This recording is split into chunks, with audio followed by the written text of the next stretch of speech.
National Lampoon's Christmas Vacation.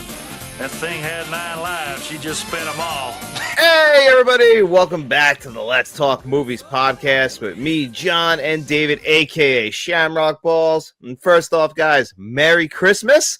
And today, it's our very big one episode this month, Christmas episode, though, and it's the end of the season. So this is a pretty big deal for us, and we're going to be talking about National Lampoon's Christmas Vacation. And David, why don't you take the lead from here? Yeah, first of all, I want to say Merry Christmas to everybody. So I've been very excited about doing this episode, John. And just before we start, is there anything else I can do for you, John? No, I don't think so. Yeah. Drive you out to the middle of nowhere and leave you for dead? Well, it's funny you say that, David, because even though this is a Christmas movie, I feel like this is the kind of movie that keeps on giving the whole year. Oh, yeah. There's some great memorable lines in this, John. As I said, I probably didn't set it up as well as I should have there, but should have reeled you in a wee bit more and then hit you with that. But yeah, it works because this movie is just a classic. And it's funny because you guys might have noticed we did do the original Vacation, I believe, last year, but we skipped over European Vacation. Are you a fan of that?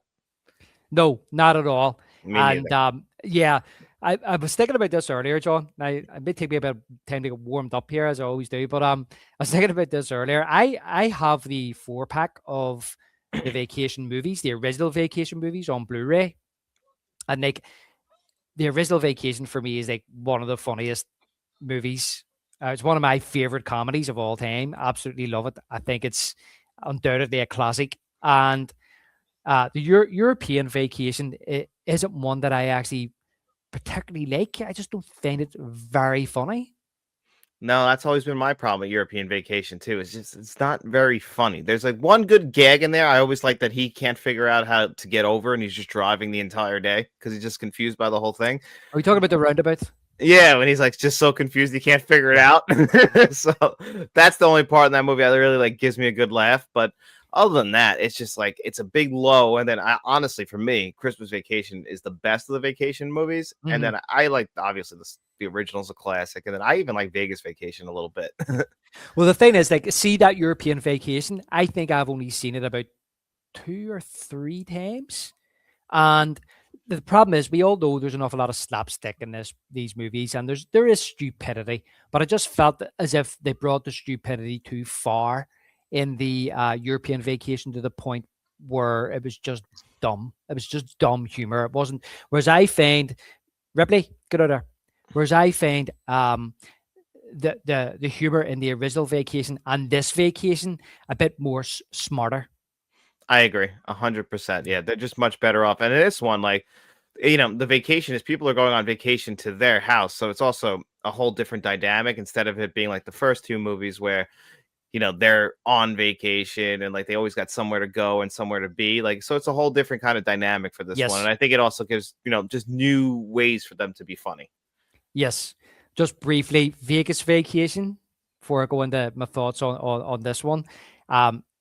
I find that very hard to get through. Really? Even with Nikki Papagiorgio, huh?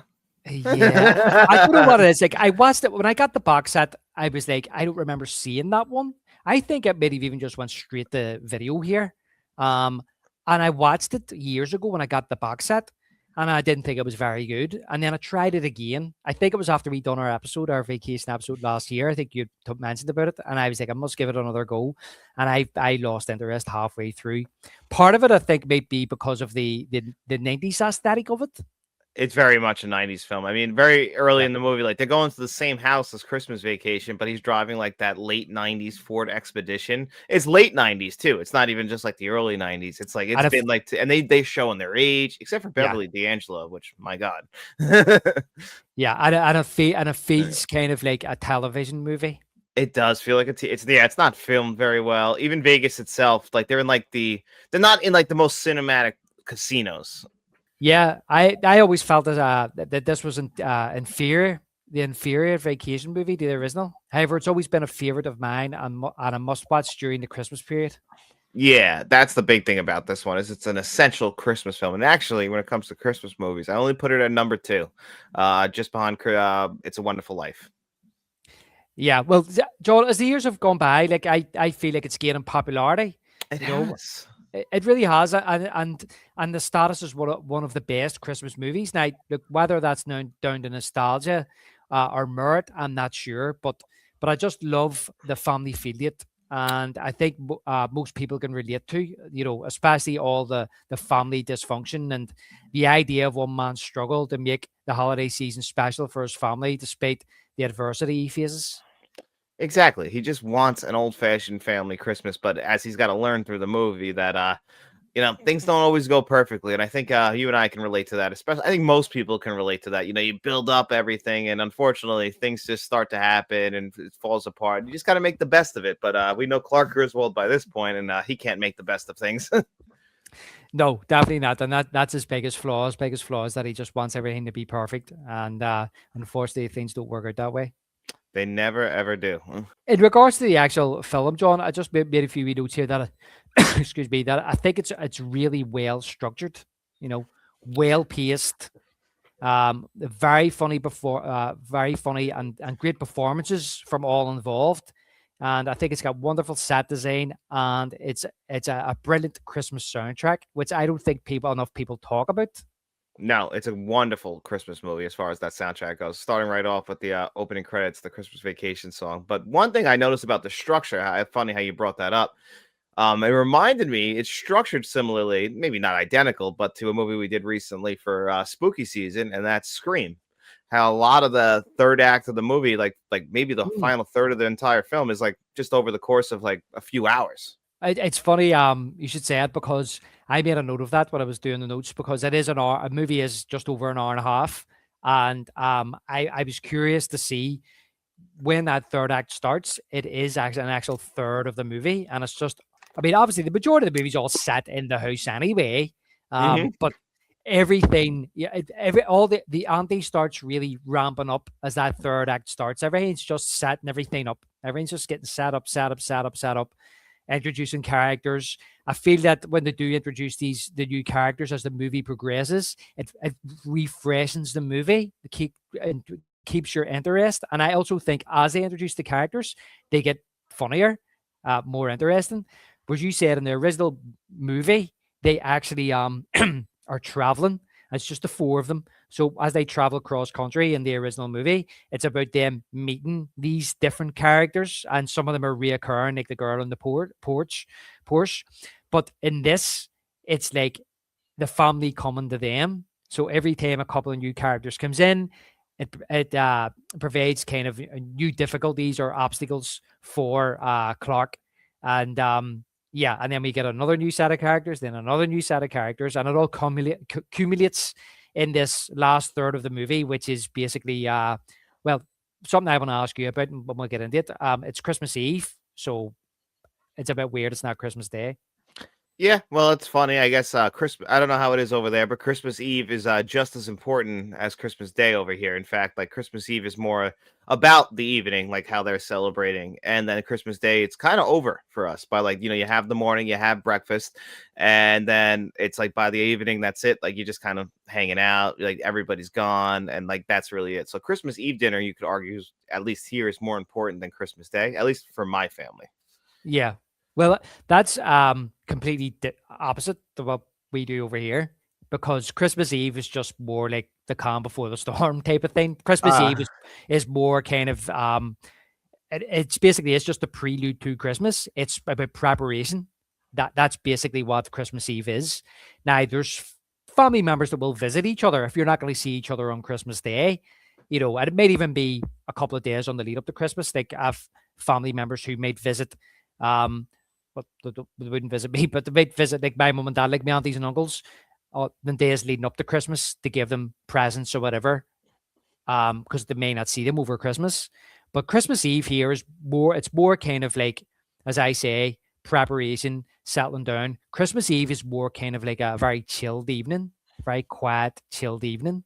And and the Christmas Day is the main event. Christmas Day is the main day. That is the day where all the kids get up early. Santa's been, they open their presents. You might have a late breakfast or lunch, or brunch, and then you would have your main Christmas dinner, usually around 3 o'clock in the day. Usually that's around when you have it, an early dinner, and that's when you would have your turkey and everything else with it, all the trimmings with it.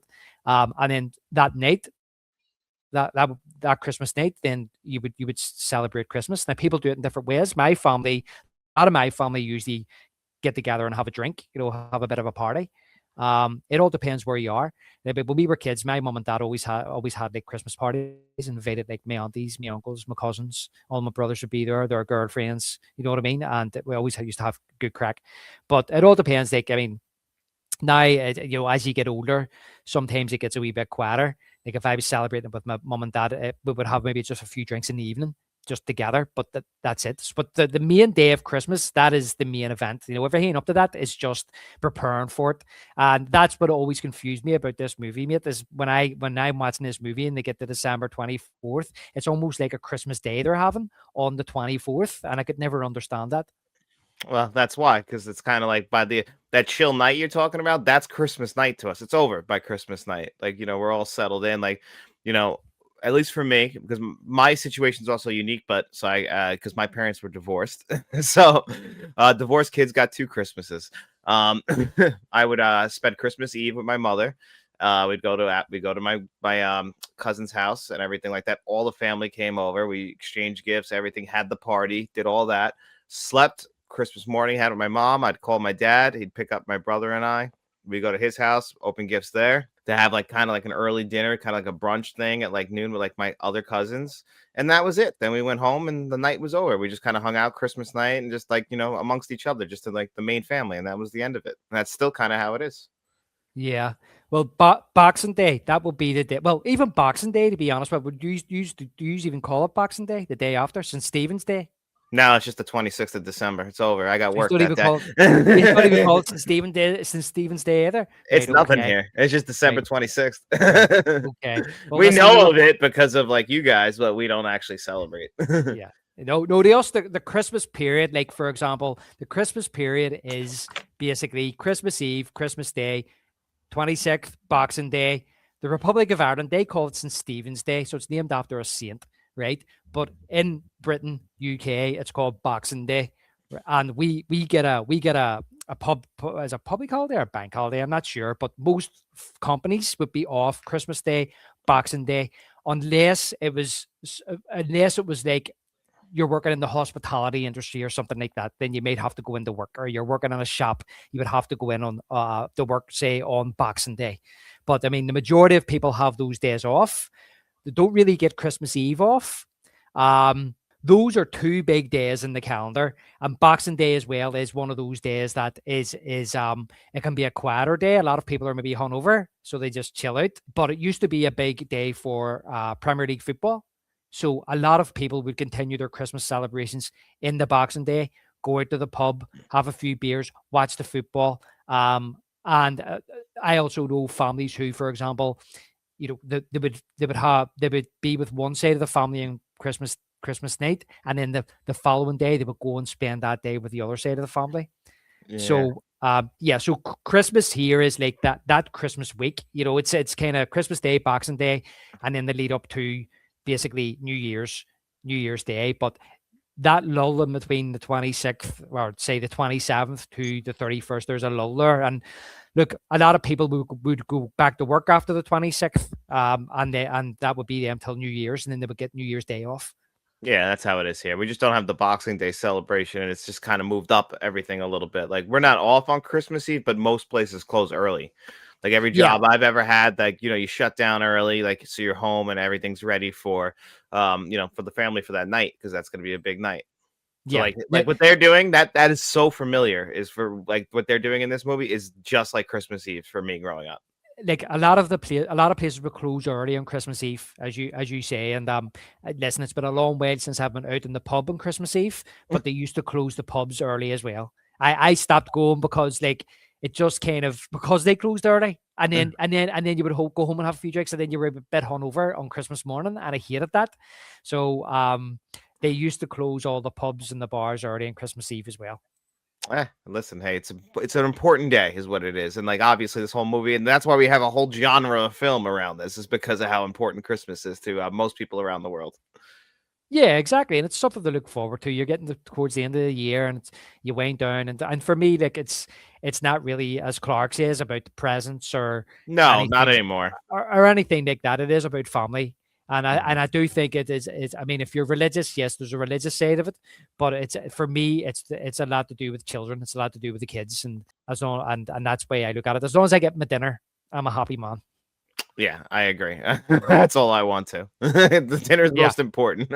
yeah, and I hope the turkey's a lot better than what it is in this movie. That's all. Uh, well, I have a confession. I hate turkey anyway, so I don't Oh, ever even get it. seriously? And we get it twice, like because Thanksgiving's a big turkey holiday too. And Faith and I, we had a chuck roast instead. And I don't know what we'll do for Christmas. We'll probably be somewhere, but I prefer like a rib roast or something over some turkey. Turkey's too dry for me. Yeah. No, no, well, Uh, I mean, turkey would be the only time I would have turkey would be Christmas Day, and I love turkey, so I'm quite happy to get that. But I know a lot of people that aren't big fans of turkey, and they would get something different on Christmas Day, like a steak or chicken or fish or something like that, or lamb. But a lot of people love lamb. I'm not a well, big lamb lamb is a fan. big one too. Yeah, yeah. Yeah, People stop buying lamb around this time. Yeah, yeah, uh-huh. yeah. That's true. You're right. Yeah.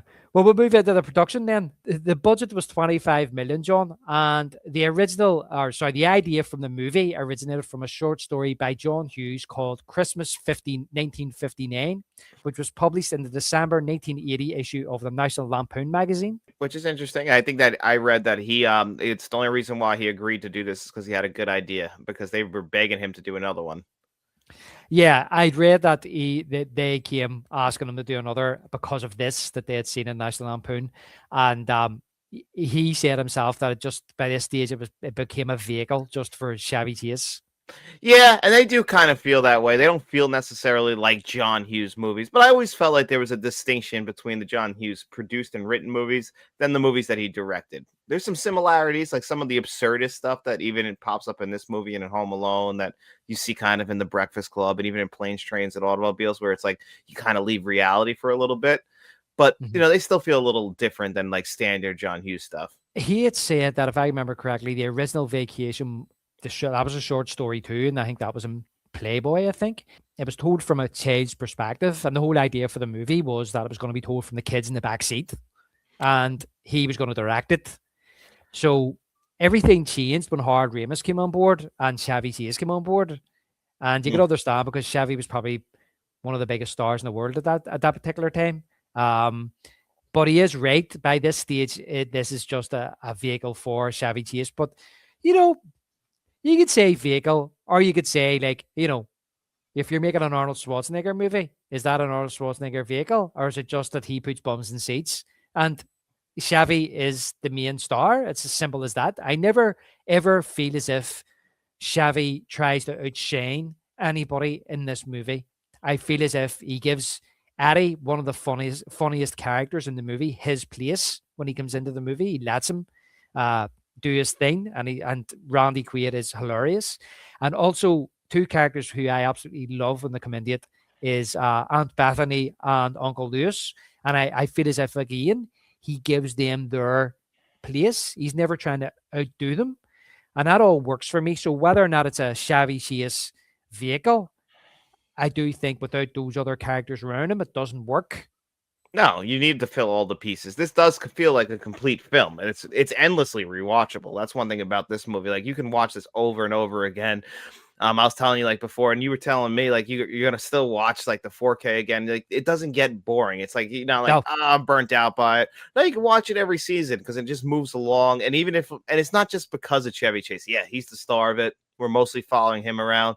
But Beverly D'Angelo is still great. You can even Yeah. pay attention to the four grandparents. Like they're Mhm. funny in their little moments. They're funny. Like Beverly D'Angelo's mom. I'm drawing a blank on her name off the top of my head from Everybody Loves Raymond. If you just pay attention to her facial like expressions, Yes. like they're absolutely hysterical. So without like you filled the right pieces to surround Chevy Chase, and I did hear that the reason why we have the director we have for this movie is because Chevy Chase didn't get along with Chris Columbus, which I've heard a lot of people don't get along with Chevy Chase. Yeah. And what you say about that's why I mentioned earlier when I was saying about the movie that everybody involved gives great performances and they're very funny because I feel as if every character in this movie, no matter how small it is, has their own kind of idiosyncrasies. You know what I mean? It has their own wee character traits, and they're understated, they're underplayed, and they stay true to them. And when you watch the movie, as you say, you can see the expressions on their faces, the wee looks, their wee comments they make to each other. That I didn't catch a lot of these until I was taking my notes, John, and I was reading. I had the subtitles up, and I see some of the things that I actually discovered that when you watch a movie year in year out for many years, you miss some of these things, it goes over your head. You're waiting for the big Chavy Chase or Randy Quaid moments, you know what I mean? But they're all very good and they're very funny. And what do you say about Chris Columbus? So I've written down here, part of my production note says, Chris Columbus of Gremlins and Goonies fame was initially hired to direct the film. And I say that because he hadn't done Home Alone yet. Not yet. He had written Gremlins and he wrote the screenplay for the Goonies from a story from Steven Spielberg. But due to, as you said, due to personality clash between him and Chevy Chase, Columbus left the film and was replaced by Jeremiah S. Chachik. John Hughes, Chesick. I don't know how to say that name. Chachik. I said like Sean Connery. Cheshik. I like that way. Jeremiah S. Cheshik. That's the one we're going with. Okay, we'll go for that one. But John Hughes eventually he eventually gave Columbus the script to Home Alone. So he didn't get to make this, but he went on to make Home Alone, which people would probably argue is the far superior movie. I'm wearing a Home Alone sweatshirt. Is that the one you've got on? Yeah, the Wet Bandits. I prefer Christmas Vacation, but honestly, I just rewatched Home Alone right after Christmas Vacation. Home Alone gets close. I mean, I love Home Alone also. People absolutely love Home Alone. I haven't seen Home Alone in about 30 odd years. So I didn't like it then, and I don't know. I maybe need to check it out again. Oh man, that's a big one. Faith's already watched it, I think, 3 times this year. She loves that movie. And honestly, this movie was a movie that we ended up loving together. That's why I love Christmas Vacation. It wasn't a big childhood one for me. Yeah. Well, I like I say, the original Vacation I absolutely loved, and this was another one then that I remember watching on television when I was a kid. So I don't remember having it on VHS or anything because it was more of a seasonal type of movie. I think it was until I got the DVD, and then now it's like a must watch every Christmas. It really puts me in the Christmas mood to watch it. But talking of the main cast, John, as we've already touched on here, we have Chevy Chase and Beverly D'Angelo returned as Clark W. Sparky Griswold Jr. and his wife, Ellen Griswold, as did Randy Quaid and Miriam Flynn, reprising their roles as Cousin Eddie and Cousin Catherine. I love that they come back, and it's a surprise in the movie, which we'll get into when we talk in the movie. But we don't see him for a while, but yet people are most excited, I think, to see Cousin Eddie again. It's just a real nice surprise. A real nice surprise. It is, and we'll get to that scene. Yes, however, the Griswold children, Audrey and Rusty, have been recast again with Juliette Lewis and Johnny Galecki in the roles. Yep, Juliette Lewis obviously would become a pretty big damn actress herself, and Johnny Galecki of obviously Big Bang Theory and Roseanne fame and a bunch of movies. He obviously became a pretty big star as well. Well, I'm not familiar with him really, apart from this movie. I'm really not. I'm more surprised when I found out he was in this movie because I only knew him as an adult from Roseanne and a Big Bang Theory, and he's also like in a couple of movies, but mostly he was Darlene's boyfriend from Roseanne. See, I didn't really watch Roseanne. Oh no, yeah, that was it's funny because it's also a show that takes place in Chicago, so a lot of Bears fans on Roseanne, and obviously Clark loves the Bears. He's wearing the Bears hat. Yeah, that's right. You see some of the Bears paraphernalia on the walls and stuff in their bedrooms and things like that. But obviously we all know Juliette Lewis. She was prominent in the 90s as she got older. In movies like Natural Born Killers, wasn't she? And she was in we call that other one From Dusk Till Dawn. Yep, Cape Fear. Yeah. And what do you think about this constant recasting of the Griswold children? Doesn't necessarily bother me, only because you kind of pop in these movies and you kind of want that family dynamic, and it's fun. What's really funny is how he's 11 years old now, like Rusty, and he was like almost an adult in the original Vacation movie, like he's sharing a beer with his dad. See, I remember, Nick, you're right, because when I was looking up just to get their names and all down, doing my research, it says on Wiki that he's 11 and Audrey's 15. Now, I know there's been a lot of talk over the years about the different casting and stuff like that. It doesn't bother me either. I actually think it's quite cool that they get different people to play the kids. I don't know. I just expect it now. It's a funny gag now. You have to, like, it becomes a running gag, especially since there's 4 movies and each one of them, like, the parents are the same, but the kids aren't. Yeah, but the thing is that I always almost feel as if Rusty's older than her in the original. I thought that too, and in this one, it's clearly like a pretty big age gap. And then I wonder to myself, is it because they don't want there to be 6 years between this and the original? They don't want there to be 6 years between the original and this, because then the kids would be almost adults, and they didn't want to play the gag of having the kids as adults in the house or out of the house. They needed them being young to pull it off. And that makes sense to me. It's kind of like, if Vacation was that summer, this is this winter. Right? Do you know what I mean? Or maybe just a year down the lane, or 2 years rather than 6. But the funny thing is that, and I suppose if it's 2 years, this gag would still work. But when he's in the attic and he finds the present that says Mother's Day, 1983, I feel as if that 83 is a reference to the original. But it's like it's been up there for years. Yeah, like I actually never think it's funny. I never actually get hiccuped on this. Like I just kind of look at it when I watch Christmas Vacation. I don't really necessarily think about Vacation, if that makes sense. I kind of just watch this in a bubble. Oh, really? Yeah, even though I know it's like the same family, but I don't really. I could just watch Christmas Vacation and and pretend that like Vacation's its own entity, even though it's the same characters. I don't I can like almost like Indiana Jones. Like I can almost just watch any of them anytime, and it doesn't bother me that like the kids are different, because they even make it purposeful for the for Randy Quaid's kids to be different as well. Like these aren't the ones. I don't even think these kids are mentioned in the first one. No, because the thing about that is, right. Firstly, I feel as if this is like Terminator, Aliens, right? For me, there's only 2 Vacation movies because I can't stand the other ones, right? Understandable. Yeah. There's Vacation, which is like the holiday one, the summer one. And then there's Christmas Vacation, and I'm happy with them too. That's 2. That's the start and the end. I love it. But first of all, there's nods to the original in this, and I don't mean gags. There is a nod to the original in this. Did you notice it? Like when he brings up the older kids, is that the nod?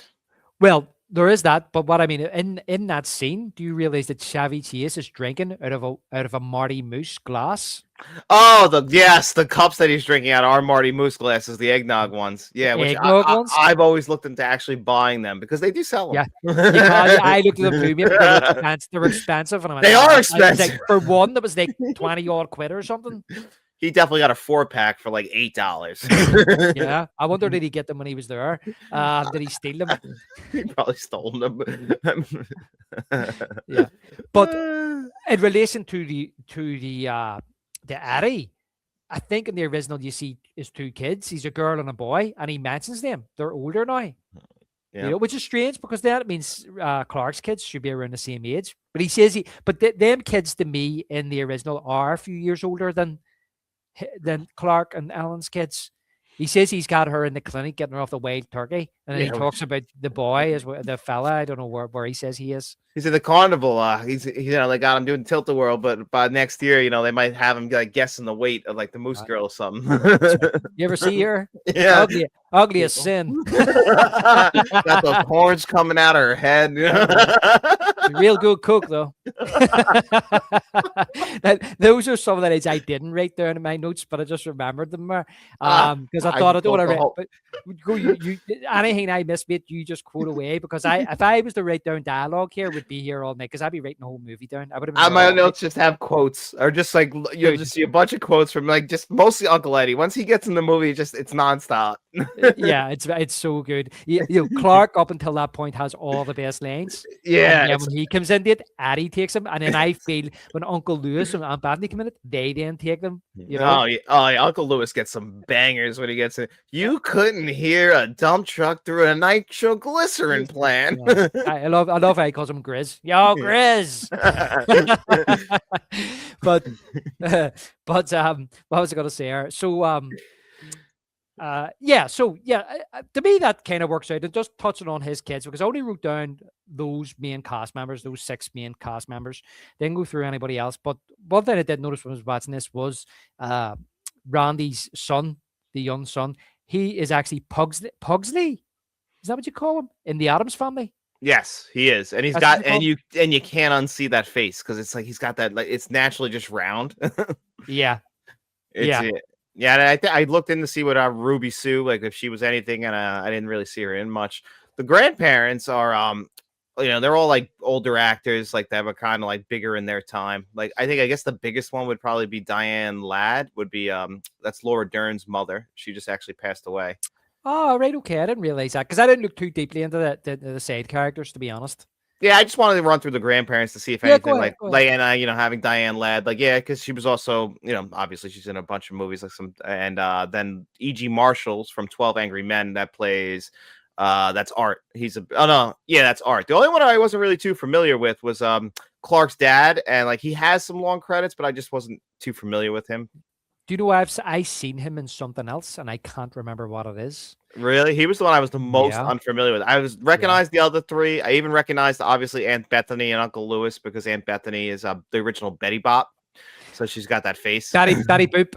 Betty Boop, Betty Bop. Betty Boop. And she also done Olive Oil, the voice of Olive Oil. Yeah, and like she even looks like Betty Boop, which is crazy, even in Well, her old age. But when I looked her up, there's a picture of her when she was young, and she looks exactly like Betty Boop. She So they must have modeled it after her, right? Yeah, and when you see her come in the movies, wee small woman. Yeah. And Uncle Lewis, like, he looks close to death in this movie. I saw him in a movie called Mouse Hunt in 1997 or 1998. He plays like the two main characters' father. One of the funniest scenes in film history when I was like 6 years old was him, like, his kids drop his casket and like his body flies into a sewage tank. I think he's only like 60 in this, but he looks about 80. Are you fucking kidding me? I'm No way. He's only about 60. He's a 60-year-old man. Did you look it up? What age is he? No, I didn't look it up. I assumed he was gonna die. Yeah, I think he's like really young. Well, say really young, but he's not like as old as he looks in the movie. But that I don't even think he's bald because that looked like a prosthetic on his head when he takes the wig off. Oh, maybe I gotta find his name and see who that is. His Uncle William Hackey. He only died. He died actually not too long after in 90. Oh my God, he died in 97 at 69. That means, There yeah, you go. So he was 8 years 63. before. He was 61. 60. There you go. Yeah. 8 years before 61. That's insane. That guy aged horribly. He did. And what else was I gonna say? I'm near certain I did briefly just look up Clark Sr. I know his face. Can't think what I've seen him in, but I'm near certain his credits. He was in one of the early Columbo episodes. Yeah, that'll catch your eye. That was the one I was the least familiar with. So the other three I knew, because from I've seen him, another thing, it was him. I was the one I was like, I don't really remember him. Yeah. Yeah. But yeah, they're brilliantly cast. Brilliant. Yeah, I Yeah. wanted to make sure we got into that before we got into the plot of this whole movie, because I really think they really did a great job with it. Like all the little parts are just they're well done. They are. It's perfect to me. I mean, the casting of those characters. There's not one character I could sit here now and say, don't really like that one, or that one doesn't fit, or or I don't like what they've done here. It's just perfect. And so, but just to finish off on the production, John, before we get into the movie. So filming began on March 27th, 1989, in Summit County, Colorado, with footage shot in Silverthorne, Brackenridge, and Frisco. The production then moved to the Warner Brothers Ranch facilities in Burbank, California, where the set of the Griswold family house and street is located. That ranch was recently destroyed. I did hear about that actually recently being destroyed. I think that actual street, if I can remember correctly, or was that Universal? It may have been Universal. I'm trying to think, was the Burbs and all filmed there? It wasn't.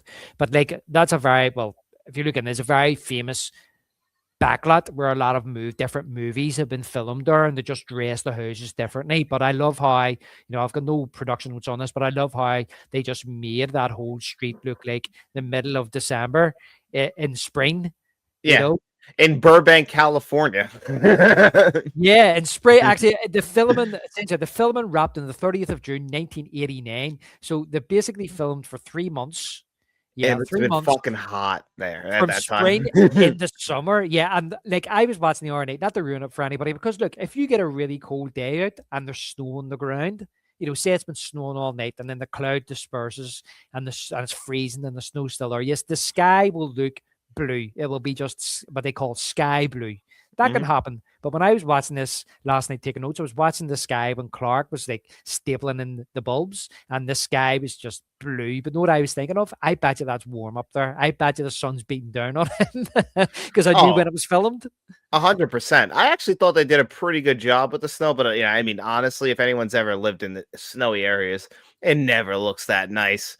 Ever. No. It looks that nice the first day. Definitely Yes. not every day after that. It starts Yeah. to become disgusting, muddy, a mess. It's gross. Slushy, and then if it refreezes over, it's like an ice rink. Yep. Black ice. It's just a nightmare. It does the movie. That's the movie magic of it all. It all's in the perfect places. Everything's plowed perfect straightaways. Everything. Yeah, it looks beautiful that way, to be honest. And listen, that's the kind of like the fantasy you're buying into, because it's like I say, it's like how we all imagine what we want Christmas to be like, you know. Yeah. When you're a kid, you always prayed for what they call a white Christmas, and any bit of flake of snow coming down, you're so excited. Like, I had my daughter phone me a couple of weeks ago, like, and she was like, "Daddy, you'll never believe it," and I was just like, "What?" And she was like, "Hold on a minute," and she went and opened the front door and showed me it was snowing. I was like, "Oh, for God's sake!" She couldn't wait to phone me and tell me. You know what I mean? Whereas, like, as an adult, you know, It's I know worse than an adult. yes, I'm not a fan of snow. You know, and it's because it's just a hassle to get around when it starts snowing. It's better when you're a kid and it's not your responsibility. Yeah, I didn't go out and build snowmen and all. Whereas Yeah. I couldn't think of the worst thing of going out and building snowmen. You know, let me just stay inside with the heat on, with a good movie on the TV and forget about it. That's what I like to do on snow days, is just to put on a movie that kind of reminds me of the snow. And like, I'd rather but still be warm. If I have But to go still out be there and warm. shovel, I'm not gonna be happy. Yeah.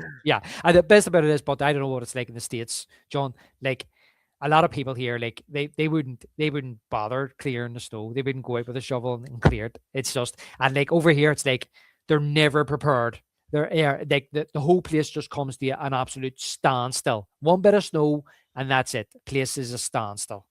No, not on Long Island. I don't know where it is. We have too much frequent snow for it to be like that, with too many businesses. Like, people act like they're never gonna get out of their house again, but when it snows, you can get out of your house by the next day. They'll have everything plowed and ready to go. Yeah, that's not over here. Nope. Huh. No, I mean, other parts of the country where they're not used to snow, if they get like an inch of snow or something like that, everything shuts down. It's just that we live in such a snowy area. We're always prepared, and people will start complaining immediately if the plows aren't out. Yeah, well, there's that thing. All they do is grit the roads. Mm. That's it. Grit the roads. There's a big chill coming in, and then it's kind of like, if there's a bit of snow, it's like, you know, bus services are off, the schools are closed. You know what I mean? Don't travel unless you have to. No, we got lucky with schools being closed, but you know, but it was the next day, everything was back to normal. Yeah. So. So during the squirrel scene, they initially hired a trained squirrel, but died of a heart attack before they filmed it. That's hysterical. Isn't it? And they eventually hired an untrained squirrel at the last minute, and the scene took 3 days to shoot. Oh my God, was it worth it? Yeah, well, must have been. I mean, yeah. Now that would be just a CGI squirrel. Yeah, it would. Speaking of which, the animated takeoff sequence was created by Crayer Films. Never heard of them. Me neither. Did a pretty good job with that. Back to the movie. So distributed by Warner Bros. Not Netflix, Warner Brothers. And Not yet. Not yet. And yeah, so released on the 1st of December, 1989, John. 97 minutes long. Real quick movie, in and out, flies by, perfectly paced. Okay, mate. So we have the opening titles here, as I briefly mentioned there. It's an animation with Santa delivering presents to the last family on his list, the Griswolds. And we have that amazing Christmas Vacation song playing.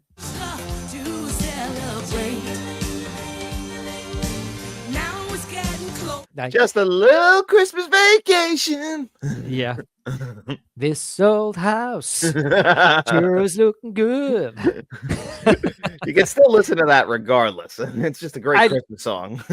I was walking the dog earlier, and you know, majority of people now have got their Christmas decorations up. So I was out in the dark, walking the dog, had the Vacation soundtrack on, looking at the houses with their lights, flickering lights and their Christmas trees in their windows. And listening to this song, I'm thinking to myself, you know what?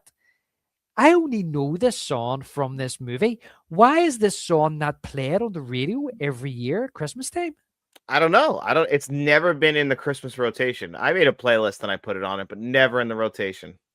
Well, as I mentioned earlier, I'm going to go and make a Christmas Vacation playlist with all the songs from this movie. That's a great one. There's so many great Christmas songs in this one. Now, the question is, what's a better song, Christmas Vacation or Holiday Road? Ooh, that's a tough one. You see, it's seasonal. I think Holiday Road is the better song overall. Yeah, so do I. I have to lean that way. I listen to Holiday Road just all the time. But it's like saying, what's a better song? Last Christmas, right, by Wham, or Careless Whisper? Like, Careless Whisper is easily the better song, isn't it? No, I'm gonna give it to Last. I like Last Christmas, and I will listen to Last Christmas. There's 3 Christmas songs I'll listen to year round. Last Christmas, there's the Bryan Adams Christmas song. And I waited all through the year. I listen to that, and then that Band-Aid Christmas song with Bono is pretty good too. I'll listen to that just around the year. Throughout the year. No, I mean, like, Last Christmas is a great Christmas song. It's up there with some of the best, but that's the thing. I think the point I'm trying to make is that it's seasonal. But you said that you can listen to them any time of the year. I like but to me, they're seasonal. I'm the type of guy that I don't play me any Christmas music outside of December. I don't want to hear it. I don't want to hear. Like I said, I make a couple exceptions just because. Also, Wham! Are you saying "Careless Whisper" is their best song? Because I like "Wake Me Up Before You Go Go" a little bit more. that is another good one. That's another good one. I'm not very familiar with Wham. I'm not a big Wham fan, but I do like "Careless Whisper." Yeah, I'm not gonna sit there and say I'm a big Wham fan either. It's like I think we just bang through their hits and that's it for me. George Michael has a lot more solo songs I like more than the Wham song. Yeah, I totally agree. And do you know that, right, when I was looking up the trivia for this, this is the only vacation movie they don't play Holiday Road. And I actually hate that they play Holiday Road in the other vacation movies, because could they not just write a new song for them movies that they have to steal from the original? To me, the Holiday Road song is just so much associated with the original. Yeah, I know. I don't really like it either. I felt like by the 4th movie, they were just trying to replicate the first movie, so it just didn't work out. Yeah, they should just wrote an original song about like Vegas or something, and same with European Vacation. I mean, you literally got the whole country of Europe to work with. I mean, and the whole continent, and you have all of freaking Vegas. Like, how hard is it to write a song for that? You wrote 2 good ones already. It can't be that hard. Yeah.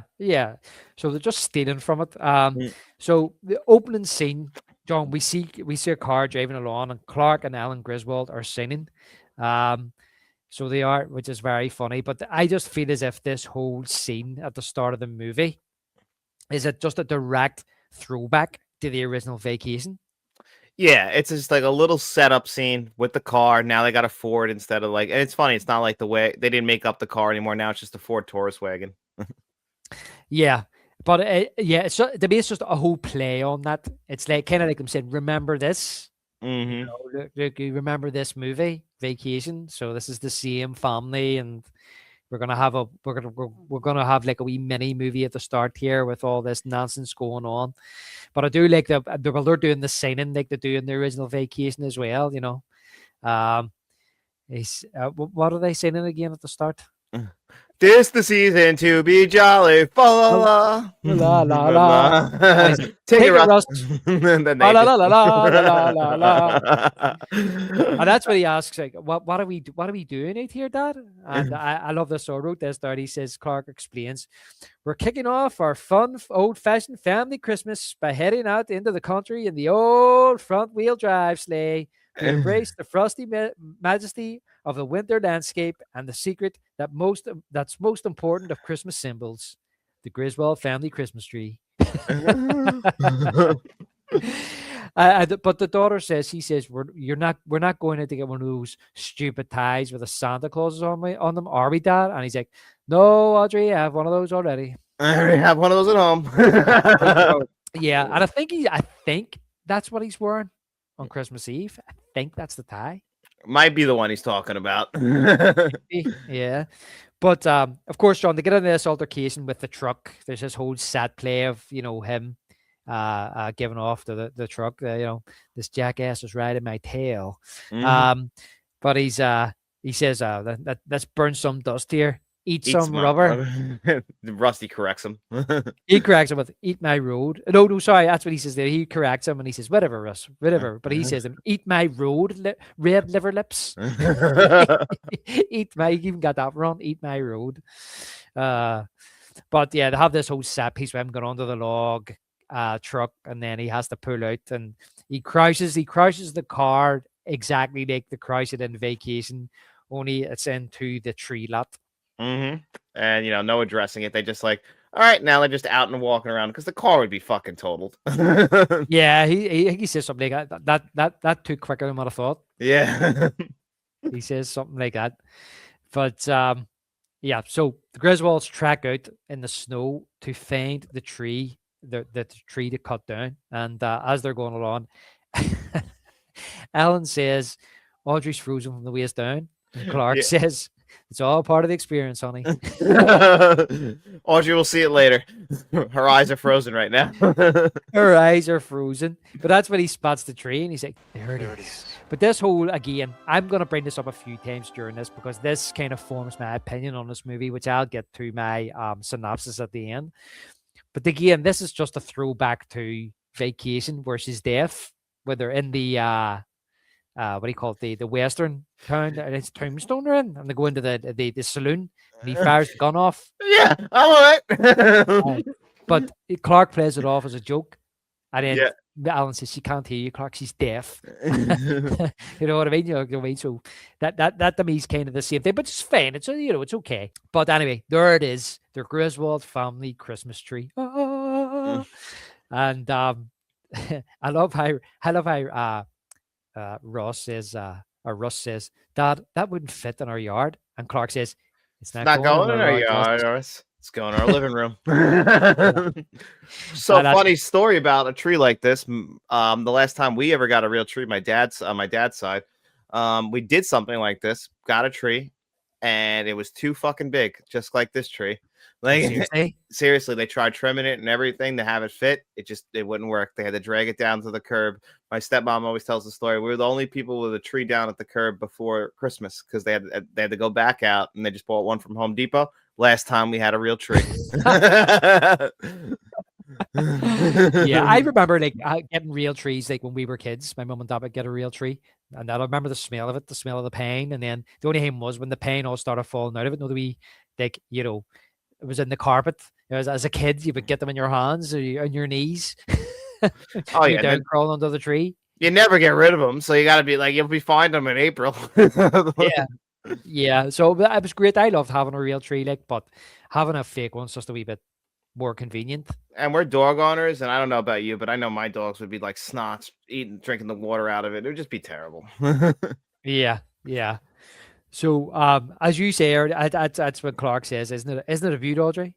It's just her eyes are frozen. But I love this bit too, where Clark's mouth begins to freeze. Oh, and he can't speak because his mouth is frozen. His mouth is the wind must be blowing his face. He's just like, most enduring traditions of the season are best enjoyed in the warm embrace of kith and kin. Kith and kin. Most enduring traditions of the season are best enjoyed in the warm embrace of kith and kin. This tree is a symbol of the spirit of the Griswold family Christmas.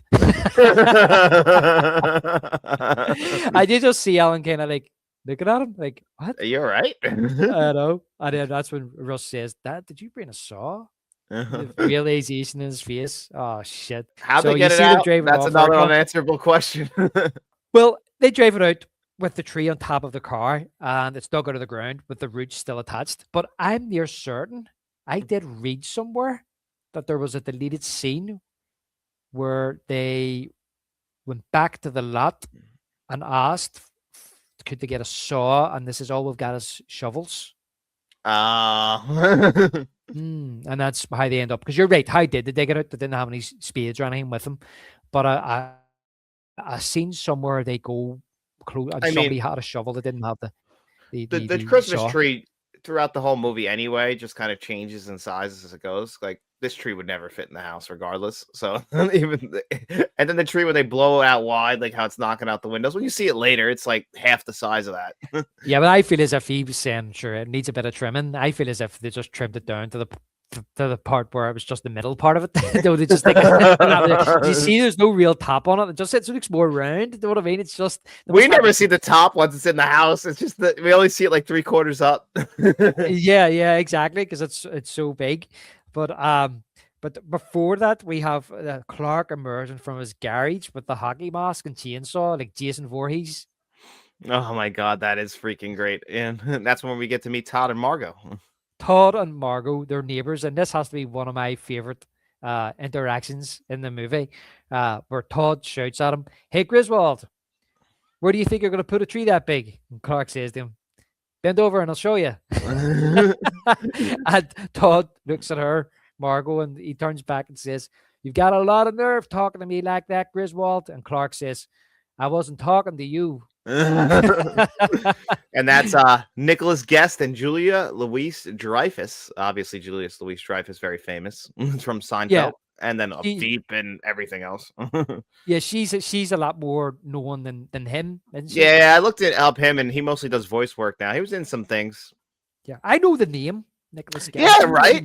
I don't know if somebody else has the last name Guest, like Christopher Guest. I don't know if he's related to him, but like maybe that's why. But like, I looked it up. Like, I didn't really recognize him from too many other things. Yeah, or Lance Guest. Yeah, maybe I think it's just the name Guest I get caught up on. Like, are they like is he related to them or what? Yeah, because when I see the name, I was like, what is he in? I think he's in something, but I think you say it could be just because of the name Guest. But under the scene you were just describing there, John, where they cut this tree, it's far too big for the living room, and but Clark's just fooling himself. A little big, a lot of sap. He's a little fool, but he says, he says, I've a little more trimming to do. Looks good. Great. Little fool, lot of sap. Oh, it's hysterical. And I was watching the trailer of this. The trailer came on Facebook last week, and I watched the trailer, and it shows you a brief clip of that scene, and you hear Alan saying to him, "Clark, you're getting sap all over your jumper." You're getting sap all over your jumper. But that night in bed, so Alan raises concerns about all the family being there over Christmas, but Clark tells her he's always wanted to have a big family Christmas. But Alan says Clark sets standards that no family event can ever live up to. She's not wrong. That's like a throwback to like the other vacation movies, how he sets it up and like it always goes wrong. Yeah, but he's like, Alan, when they ever do that? And then she's listing it off while he's still covered in sap and his hands are just sticking to everything, like even her hair and the magazine, the lamp. Well, is it not? It's one of those magazines. Is it the sap, or is it that what it is? Because I always thought it was like one of those magazines with like a smelly type thing that was got stuck on his hands. No, it's the sap. You're right. It's the sap, the sap from the tree. It's the sap from the tree because it's the scene before. So like he's got the sap all over him still. So his hands are sticking to everything. Sticking around. I right enough. I don't know why I thought it was something to do with the magazine, because you just see him flicking the magazine, his hand sticks to it. But you're right, it's the sap. Yeah, it sticks to the lamp. It sticks to her hair. I love that she's just like so nice, like so cool with him, like fucking everything up. Like she's such a supportive wife. Yeah, she's just so used to him by now, John.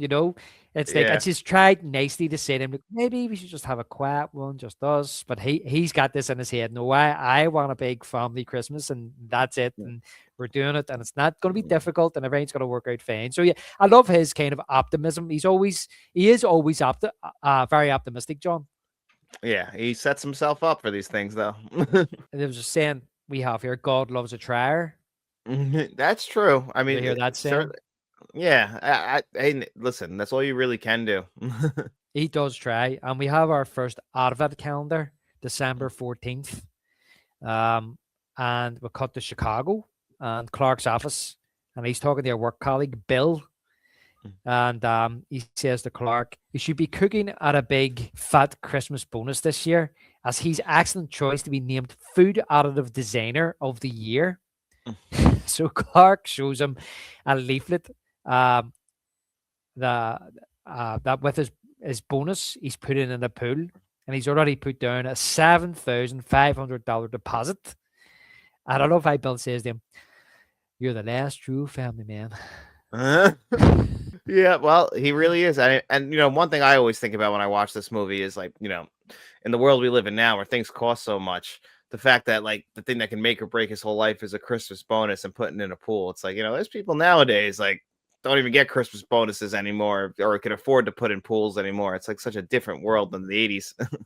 No, Jesus, I've never got a Christmas bonus ever.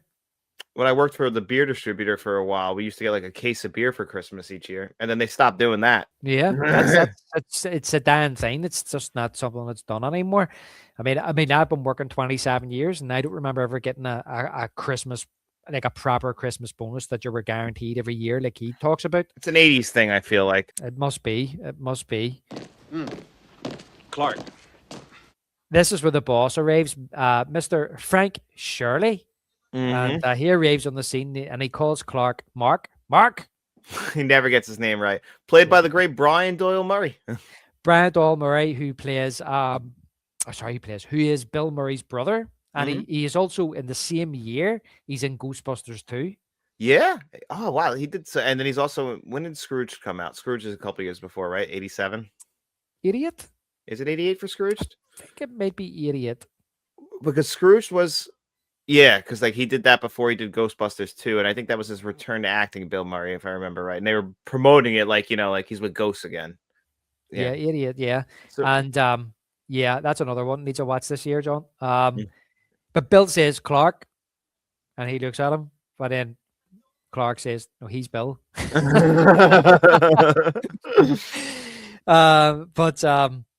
He asks Clark to write a brief summary of the non-nutritive cereal varnish he's working on as he's giving a speech to the trade group, and he would like to mention it.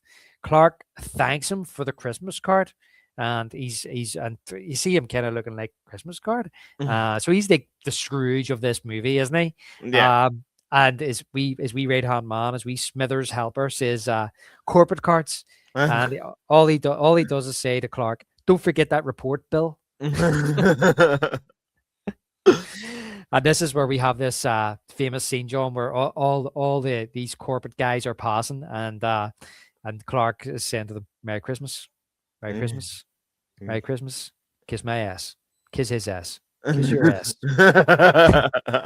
Happy Hanukkah."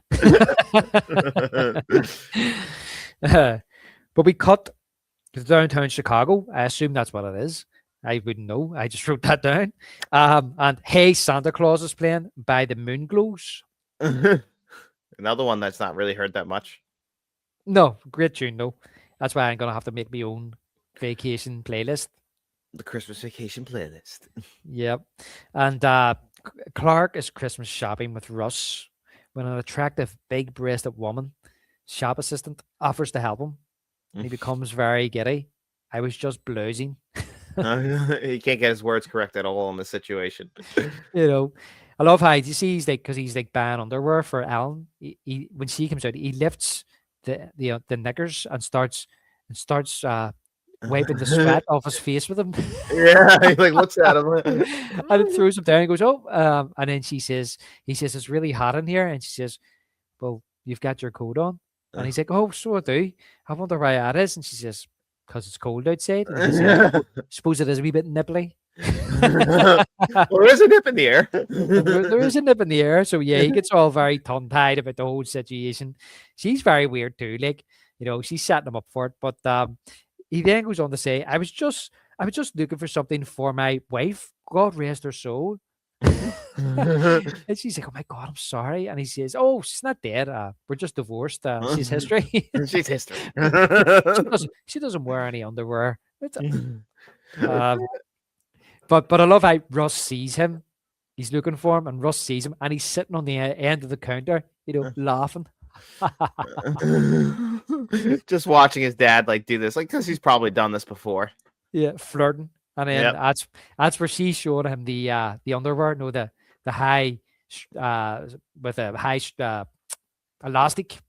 Yep, you can't see it, can you, Russ? Nope. Yeah. So that's a really very funny scene where we're again bit of a throwback to Vacation, where he sees the the girl in the Porsche, Exactly. Christy Brinkley, and he meets her in the hotel, and then he gets a wee bit kind of giddy, and he's spoofing to her, he's lying to her, to try and kind of like charm her and stuff, and then he's caught, and Russ in that as well is like where he says to Russ in that one, he says, Russ, like, what are you doing, Dad? And he says, I was just ordering room service, and I didn't realize she was in the pool with me, and she startled me. And he says, and Russ says, do you think Mama believe you? And he's like, go to bed, Russ. Yeah, go to bed, Russ.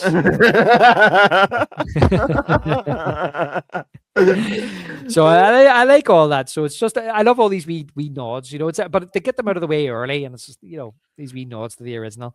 But cut to Clark at the house, the calm before the storm, before the in-laws arrive, John. We see Clark is in the bathroom trying on his beard. In the mirror. And there's a doorbell goes, and there they are. There's the in-laws. It's just total fucking chaos, And then they come in and they start discussing their ailments. Yep, because they're old. Like, that's the thing, and they're all old, and they're just discussing old people things. I took a quarter gallon of liquid out of my back. See that mole on my neck there? See how red it is? Well, it's red now. You're poking it. You keep touching it. Yeah, you're making it redder. and thanks, what do you call her? Alan's mom says, I got hemorrhoids. Isn't that awful? Isn't that awful? Like, it's the worst thing that's ever happened. I got a mole on my neck. You scratch it, I'll give you a whole quarter. I'll give Marty a quarter too. But you see Alan's face when she says there about the hemorrhoids. Dead serious. You see her like, oh, Mom. You see her holding in her laughter. She's like, try not to laugh at her mom. Try not to laugh at her mum. Of course, you hear then Audrey's concerned about who's sleeping in her room. You have Clark and Alan's dad, who is what's their names? Clark Senior and Arthur. Yeah. Art for short. Art. Yeah, don't piss me off, Art. Don't piss me off, Art. They're arguing about who gets the garage. Yeah. For their car. Meanwhile, they're not even parking the cars. No, Clark's like, I'll park them. But that's what he says. He says that he turns to Alan and he says, this is what Christmas is about. I'll park the cars and I'll be outside for the season. So he escapes, but they cut the outside, mate. And we'll have Clark and Russ are unboxing the lights. And Clark tells him, we're going to have the best looking house in town. He's not wrong. But he hands Russ a large ball of lights to untangle. Oh, found a knot. The whole thing's a goddamn knot. That's about that says her. So it is. And this is what the neighbors come out and they see him putting up a ladder, and they make a comment to say they hope he falls and breaks his neck. They're like, he'll fall, but he won't break his neck. Yeah. I have that feeling sometimes, I go up on the roof and hang Christmas lights. I'm not a fan of it. I have a ladder just like Clark as well, by the way, so it's always petrifying. Yeah. Though I have that feeling about neighbors. Oh, with neighbors? Oh, I hate my neighbors. Yeah. Actually, no, that's not true. I don't hate my neighbors. We just don't have a relationship, which is good. I don't want a relationship. I just want them to leave me alone. Yeah. I leave them alone. Yeah, well, I didn't want a relationship, but that's a bad relationship. So that's true. But, that's a bad relationship. Yeah. My neighbors are just like, hey, we wave, and that's more than enough. Yeah. I don't even wave. We don't even look. We don't even talk, John. And this is the thing, is that then I start thinking, am I the Griswold of the street? I think we all just kind of like don't, the best neighbors can do now is like, we just, in 2025, just better just to let it all go. Just leave it at your houses, and like, that's it. Don't bother them. And they won't bother you. Hopefully. Unfortunately, you had a bad experience. I don't think they're watching though. So I hope not. I hope not. If you are. You'll see him in a week, and they're gonna be like, David, we got a screenshot from the show, and it'll be that picture. Yeah, I could say a lot worse. But the thing is, mate, as well, I live in a bungalow. You live in a bungalow as well, don't you? Mm-hmm.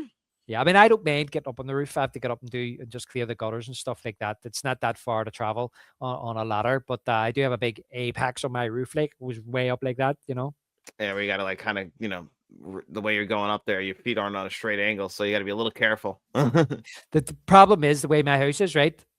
One of the rooms kind of runs off further than the other side, so the apex goes up and cuts back. And the first time I was climbing up, the side where it cuts back. I nearly walked off the edge. Oh, well, thank God you didn't. As I walked up and as I approached it, I was like, oh, fuck. Just move a couple of meters to the left there, David. Just be a Then little just careful. go down the other side. Yeah. Yeah. So I won't do that again. Clark climbs the ladder and starts stapling the lights to the fascia. I love how he staples his shirt, John, to the fascia, but he goes, this is the scene I was talking about earlier with the blue skies. But you see him kind of pulling his shirt, his shirt sleeve comes off. So there's a wee bit of slapstick here with the ladder. It always kind of reminds me of like Clouseau-esque, Peter Sellers. Yeah, very much so in that same vein with this whole sequence of everything he's doing. It's just by him. Even the music kind of matches up to it. Yeah, it does with him sliding down the ladder and stuff and dropping the lights and stapling his arm. But yeah, and meanwhile, excuse me, Audrey is griping to Alan about sharing a bed with her brother. I mean, I've had to share a bed with my brother, so you know, I understand the frustration. I'd probably especially since she's a girl who's a teenager. That's a little he's- weird. Like, you know, two boys, it's a boy and a girl. That's a little strange. Yeah, and even then you're like maybe like sleeping head to toe. Yeah, like you're not gonna be doing this. You don't want to do this with your brother. It's strange. Yeah. But I love Ellen's response. She says, well, I don't know what to say except it's Christmas and we're all in misery. And we're all in misery. And I mean, this is a great thing as well. When she has the lettuce, she cuts it in half. Like she's starting to smoke a cigarette, and her mother smells it immediately. Like, of course, even as an adult, you can't escape your parents judging you. No, exactly. Like I had a thing, and I hope my parents don't mind me talking about this. A few months ago, it was like, so I visit them every fortnight. I go up for Sunday dinner, and my brother happened to call in. It was about 3 o'clock, you know. And when he called in, my mum was like to my brother, would you like a cup of tea or coffee? My brother was like, oh, I'll have a cup of coffee. And I says, I'll have one too. And my mum was like, you're going to be getting your dinner soon? And I went, he says, I'm 44. I'm eating the dinner. And so she made me a cup of coffee. My dad's in making the dinner.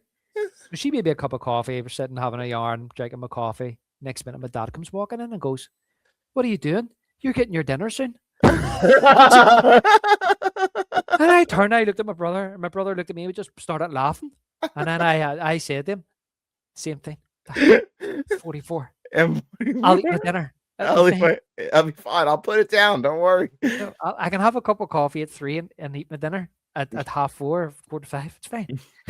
It never stops. It doesn't matter how old you are. They're always your parents. Listen, as I yeah, they'll always be your parents, and that's the way I look at it. Is and I learning that the older I get my daughter, no matter what age she'll be, I'll always be her dad, and I'll probably do the same thing. You know, exactly, because they're just always thinking of you. You're always thinking. I mean, like I was at the hospital last week. My grandfather was there, and like you know, my stepmom's his daughter, and it's the same thing. Like, you know, the things he says, like, oh, come on, dad. Like, an 80-year-old man, it's still his daughter, even if she's in her 50s. Yeah. And you probably always see your child as a child. You'll never ever see them as a grown adult.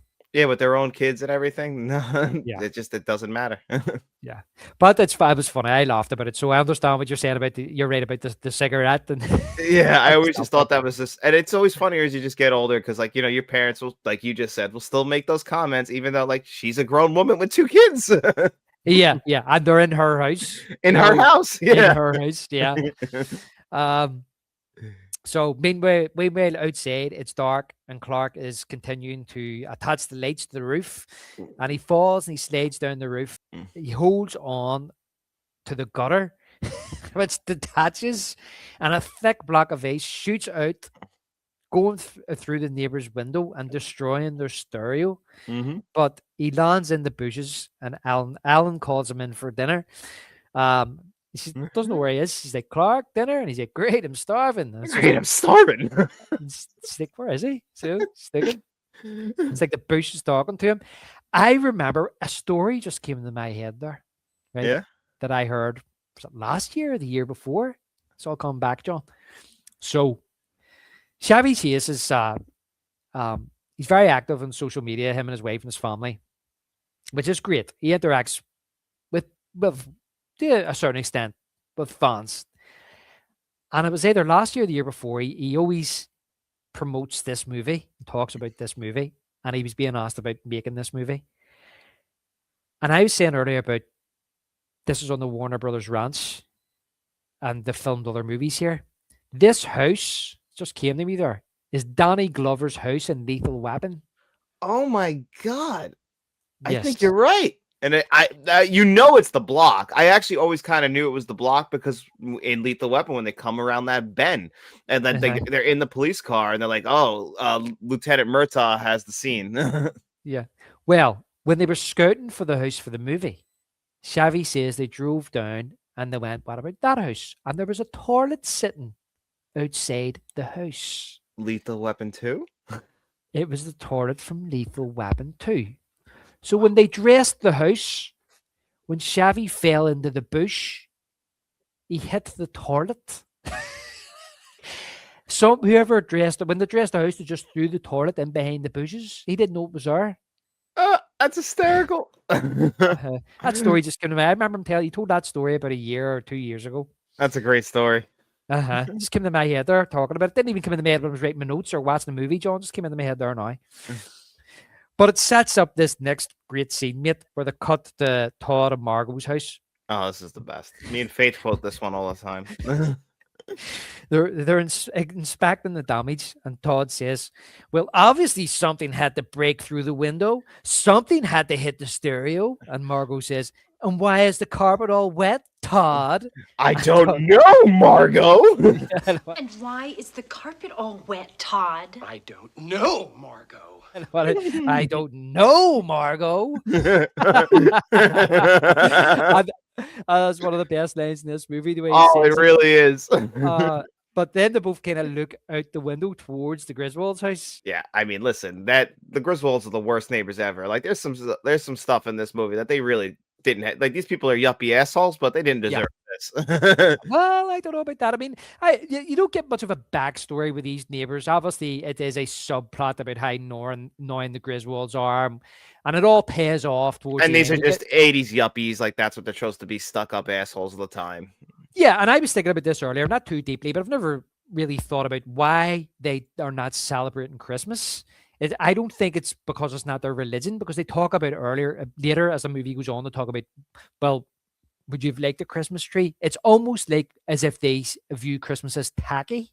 The lights, the Christmas tree, the whole tradition around Christmas, giving presents, dressing up, all this, the turkey. Look what they were eating on Christmas Eve, John. They weren't eating turkey. They weren't having their Christmas dinner.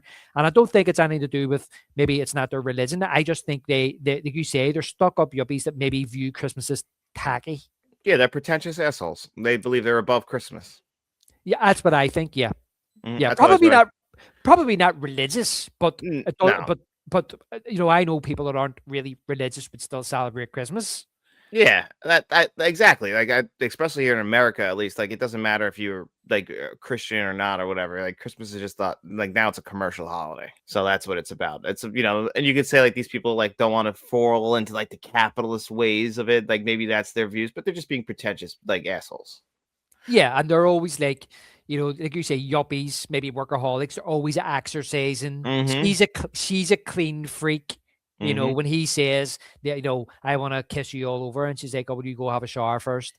Of course. Yeah, I'd say. And don't get me wrong, there's absolutely nothing wrong with having pride in your home and having a clean house, but you see her crying over her carpet and all later on and stuff. It's just these are the things that are precious to her. It's her home, it's her carpet, it's being clean and not buying into this tacky holiday. I get it.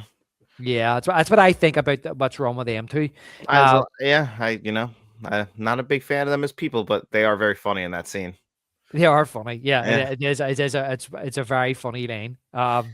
But outside, Clark has the whole family out in the garden for his big lighting ceremony. 25,000 imported Italian twinkle lights.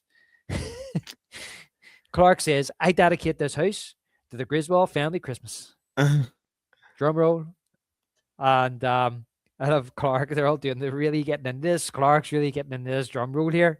And he's like, "Joy to the world." And then I love the drum cymbal like fading out, like all messed up. Because it's just nothing. Nothing. And I love how drunk Frances is, Alan's mum. Oh She's yeah, she burps a little bit. she burps. You can tell, but see their faces. You can tell from the start when you look at like Francis and Art. They don't think much of Clark. They almost No. don't like him. You can tell that. They But want they him to like fail. Eddie is what is crazy. But you got to remember, Addie is Alan's cousin, That's true. so that's their nephew. Yeah, you're right. That's true. So Eddie is Ellen's. Yeah, but still, isn't it like fucking like like he's still a fuck up compared to Clark? Like he pulled up in an RV, you know. But he's flesh and blood. It doesn't Yeah. matter. Clark could be the best guy in the world. Clark could be like, I don't want to say a multi-billionaire because that doesn't necessarily mean you're a good guy, but he could be the best probably husband in the world, and they probably still would take a disliking to him. But maybe it is because of all this type of stuff that we're seeing Clark do is why they don't like him. Do you know what I mean? Maybe if he was a wee bit more normal, they would take them a wee bit more, but you can tell just by the look on their faces they're not really warm with Clark. But there's this whole kind of like generalization about mother-in-laws and son-in-laws that you're not meant to like your mother-in-law. Yeah, that's. I'm she'll never watch my show, but I'm not a big fan of mine. You need to get a screenshot, John. Yeah, I'm not gonna give her the finger, but our relationship isn't like hey, I'm gonna call you up on any other day that I don't have to see it. It ain't happening. Yeah, but I just think that in this movie, that whole kind of relationship between in-laws is very kind of stereotypical cliche in this movie, and it's fine, it's what you come to expect. So, but it could be, as I said, or I tried to say if he was the best guy in the world, they may not like him. Maybe if he was the best guy in the world, they would like him. Maybe it's because of these things that he's doing that they don't like him. They think their daughter can do better. But but something that I always think is that no matter who your daughter marries, that they will never be good enough for her. For her, yeah, that's probably true, especially for the father. It's a lot harder for the father. Yeah. Yeah. I think that as well. So although Art does have a little bit of a redeeming moment towards the end where he actually, and I like that. Yes, I like that too. And that's even that wee mini arc. It's amazing. It's subtle. It's not on the Very subtle. They don't, and that's something that in 2025 films they'll never do. Like they don't have to. They don't say a word about it. You just have to see it. Yep, you just see it with your eye and you go, "Good on you. You've done the right thing." Even though you may not like this guy, you see he's trying. And that this guy fucked him over, and he did not deserve that. Yep, and maybe that's why he's been stressed out. Exactly. Yeah, 100% right, John. But Francis says, "Talk about pissing your money away." And then he just says to the kids, "I hope you kids see what a silly waste of resources this was." And I love this line, John. Audrey sticks up for her dad. Which I like this too. She says, "He worked really hard, Grandma." And Art says, "So do washing machines." It's a brilliant line. So Clark is disheartened, and he's given a few words of encouragement from his parents. I think his mom says, I can imagine it, Clark, and it's beautiful. And he's like, "Thanks, Mom." And his dad comes over and tells him, like dads do, you need to check all 25,000 bulbs one by one and find out exactly one that's not working. But Clark's confused. He's like, but I've done that, Dad. I don't know what I've done wrong. And then the dad says to him, "Give me a holler. I'll be upstairs asleep." Sleeping. Just make sure, like if you do wake me, it's gonna be a real inconvenience. Yeah, give me a holler. I'll be upstairs sleeping. Yeah. And then I love all the little lines that when he says, like to Russ, like, "I guess we should just probably like go through them all again one more time." And he's like, "Oh, look at the time. I gotta go upstairs. I got homework to do. Feed the hog." Like he's just rattling off these random things that he's never gonna do just so he doesn't have to help him. Yeah, because he's been there all day, bloody well. Yeah, he wants to go to sleep now. Yeah, he's not doing it. But then we have this first night in the Griswold house, John, and Silent Night's playing. Love this scene, and goes through each bedroom just to show what they're doing on their first night. And what do you call him? Even though he says he'd be upstairs sleeping, Clark Senior is reading Sassy magazine in bed. Yeah, he wasn't really going to sleep. He just didn't want his kids around. Yeah, and he's lying beside his wife sleeping, and Audrey can't sleep because Russ is beside her. And and Art, I love this. Art is staring at a sexy poster on the ceiling. It's on the ceiling. Because he's at the top of the bunk bed. We have Clark is outside and he's checking the bulbs on the roof. But I love that kind of shot of the wintry shot of the house, John, and the big moon.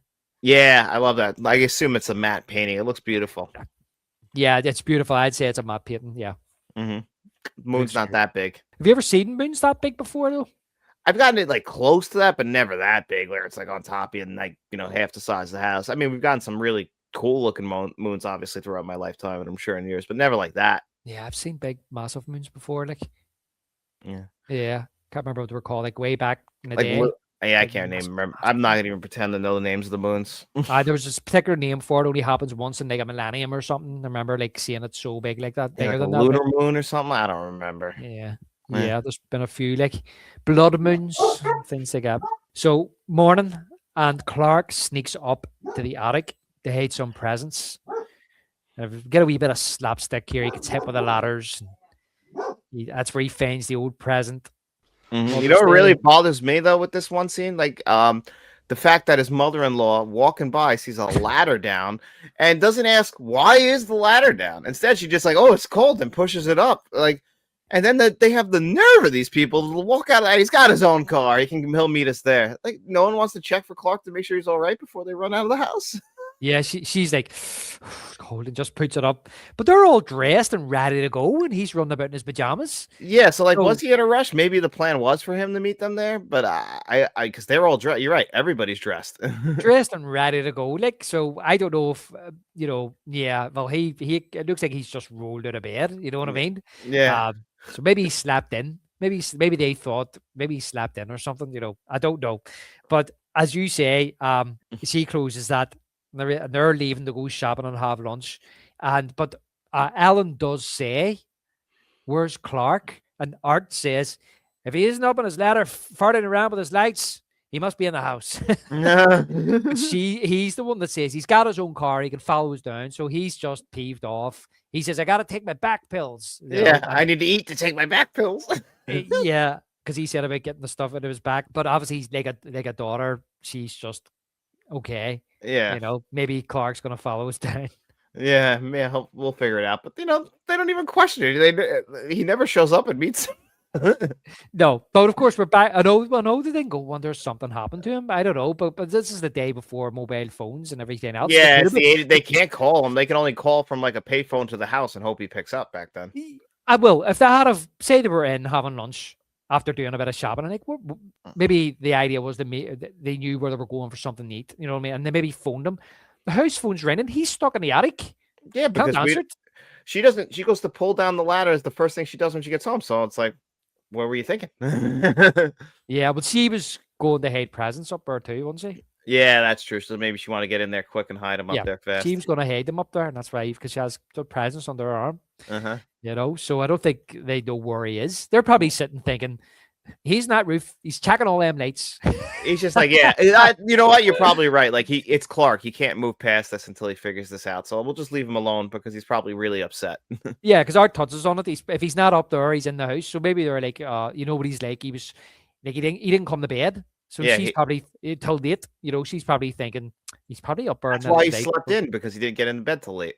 Till late, so he could have slept in. Yeah, we're putting the pieces together. Yeah, there's just one more thing. That is what they say, John. There's just one more thing. But you do have a bit of slapstick here with him standing on the planks, and he's shouting out to them about. He sees them driving off, and he's calling after them. They don't hear him, and so he's trapped. He can't get out, and he's cold. One thing I noticed was there was no insulation in between the joists. Yeah, I mean that's. But you know what? That never stopped them from making a bedroom in Home Alone up in the attic. Because every time I watch Home Alone, I notice there's no insulation, and yet that room is in the attic in Chicago in Christmas. Yep. This same exact time. Same with Gremlins. Gremlins too. We talked about that. Yep. Yeah, no insulation. Yep. Do they think these through when they were making these movies? Like in the 80s, they're probably, it's warm in here now. I mean, the house would be fucking freezing. Yeah. And you put your kid up there? Yeah, but anyway, so he puts some old clothes on to stay warm, and he falls through the ceiling. Now, listen, I was putting my tree up on Saturday, Mm-hmm. and I had to go up and get it. And as I said, the apex my house is like that. So it's a bungalow. So the middle part I have floored. The apexes on the other side are not floored. And that's where my tree was, over to that side. And I had to lift the box up to get it. And it was full of old curtains, which I should actually just bring to the charity shop. I think I'll just bring to the charity shop. But I turned to set the box and I lost my balance. And I knew I'm about to stand through the floor here. One foot was on the joist, the other foot I had nowhere to put. I was falling over. And I thought, well, if I just drop, I'm going to go through the floor rather than stand on it.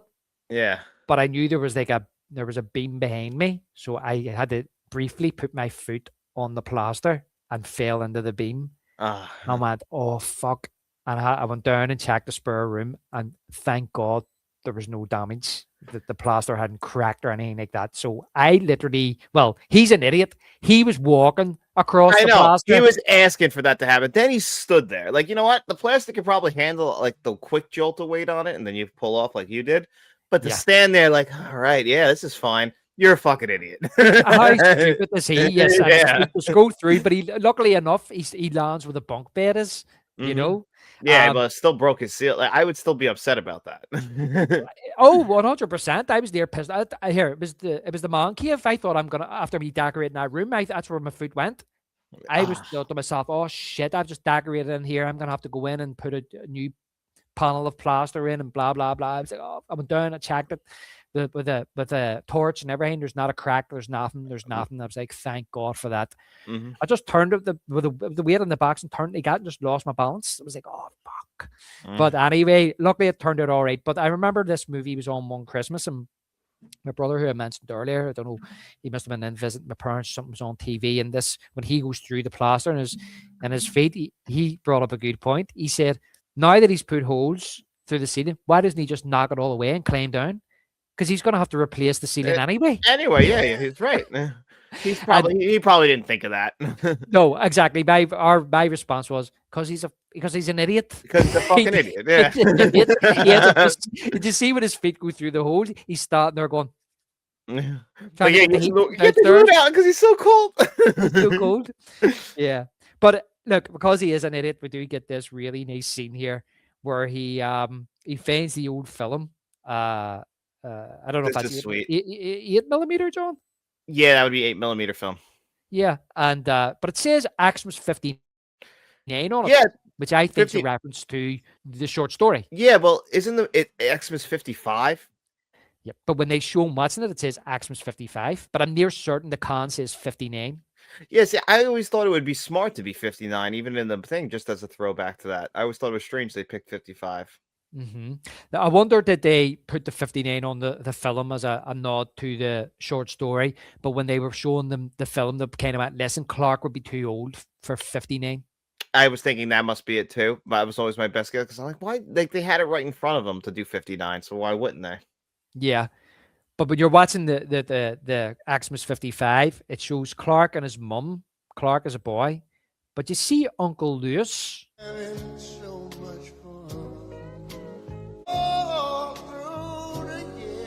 Clark's crying. You see that? You see Clark's dad is also drinking Jack Daniels. That's a nice little throwback to later. Ah, yeah. Yeah, he said right. he said he had a lot of help from him, and you could see him drinking it. Yes, brilliant, mate. Yeah, and I just want to say, look, that's what I'm saying about Uncle Lewis, because he's 61 when he was making this movie. He's playing an 80-year-old, but he even looks old back then. Yeah, I mean, this guy must have started drinking at 7, maybe 8, and started smoking cigarettes like with unfiltered back then too. Because I can't believe that guy was 61. I can't believe that guy died at 69. Like. I thought he was 90 in the movie. I know. Well, they do say Aunt Bethany's, it's her 80th Christmas, so he must be older. I would say generally men marry younger women generally, so I would say he's in his 80s. You know. I wonder how he felt about that. Like, you look 80, so we'll just say you're 80. I'm 61. You don't look it. Yeah, but it got me kind of thinking later on. But so I assume Uncle Lewis is Clark's relative maybe Bethany is like married him. his mum's sister, and he married her, or what? Because when she comes into the house later, Bethany, she's asking, what do you call her, Alan? Are you still dating Clark? And it's as if they're related.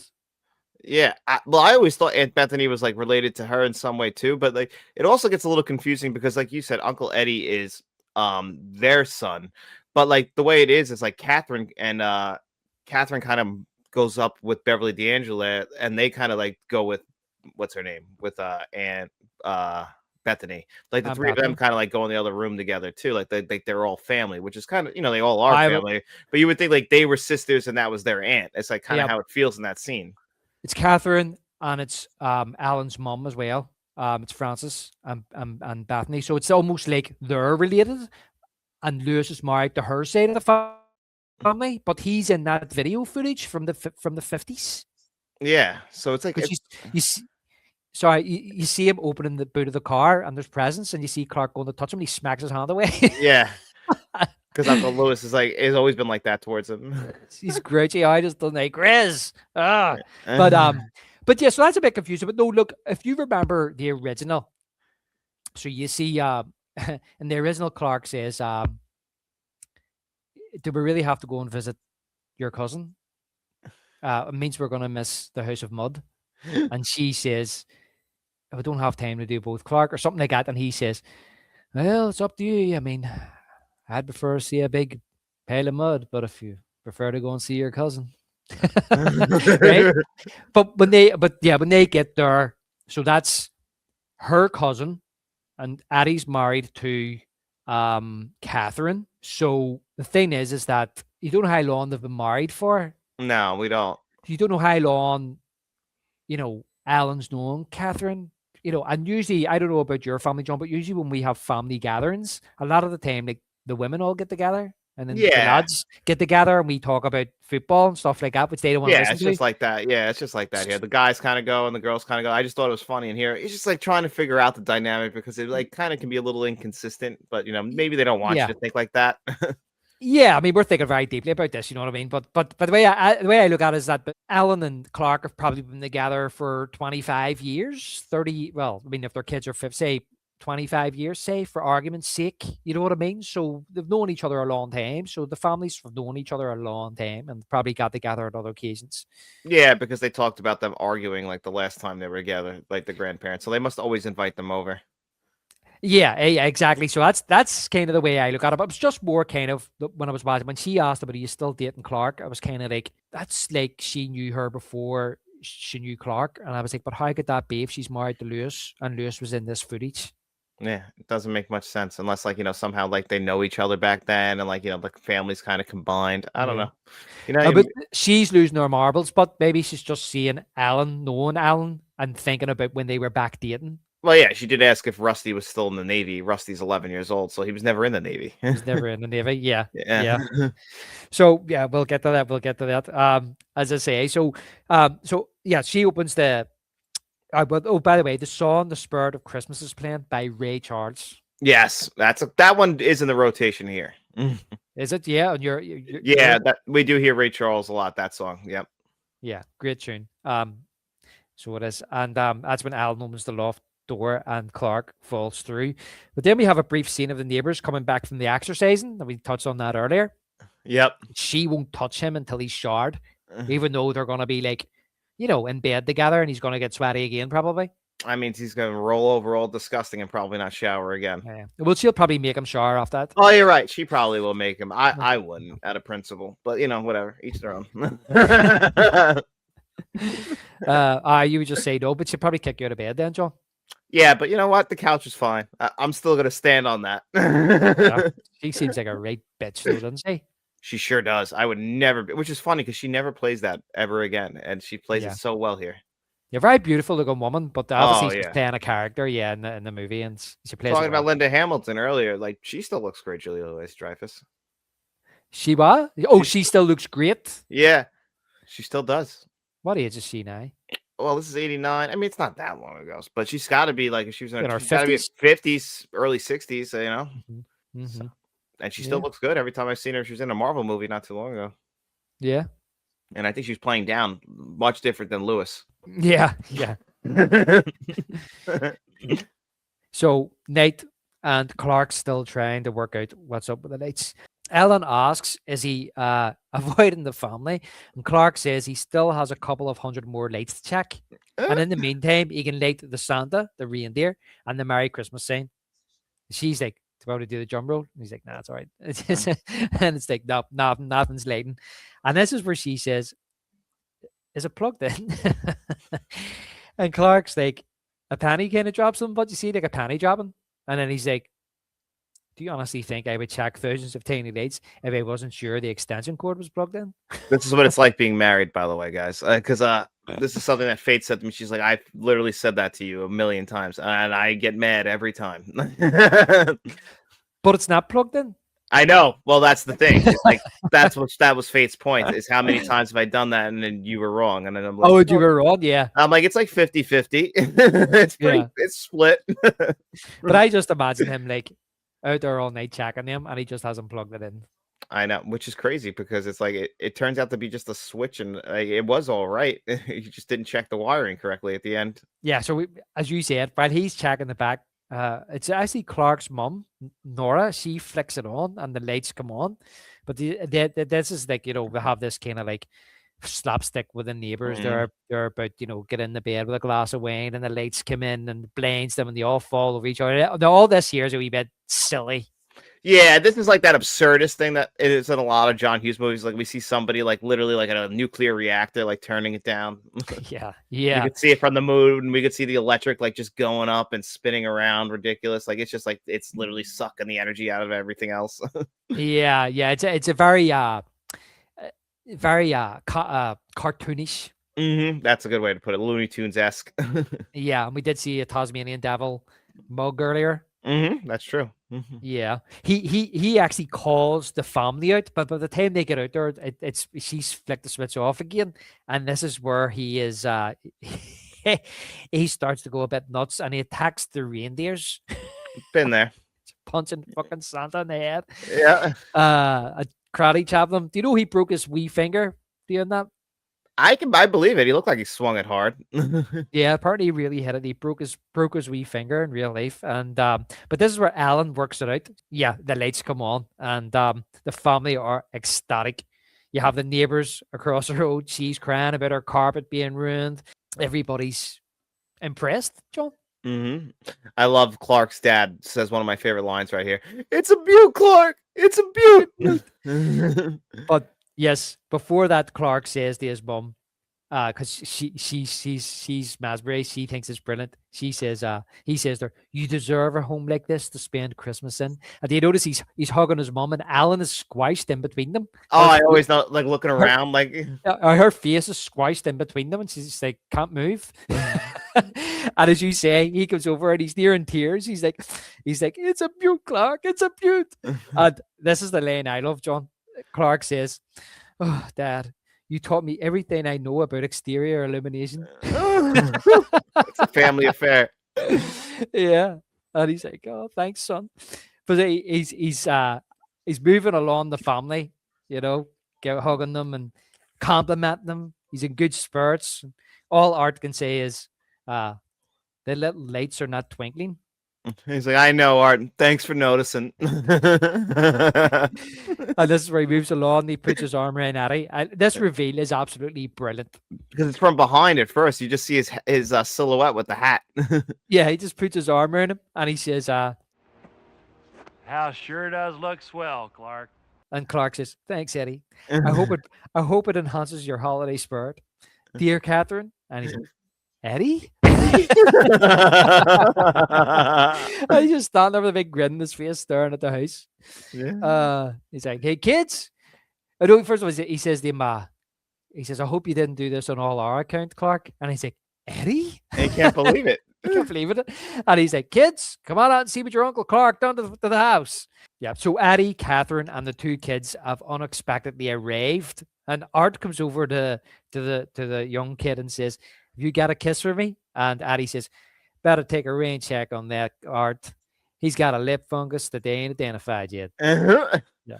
Because this got me thinking, when I was watching this scene the other night, I was going, how does he know who these ones are? And then that's what I remembered.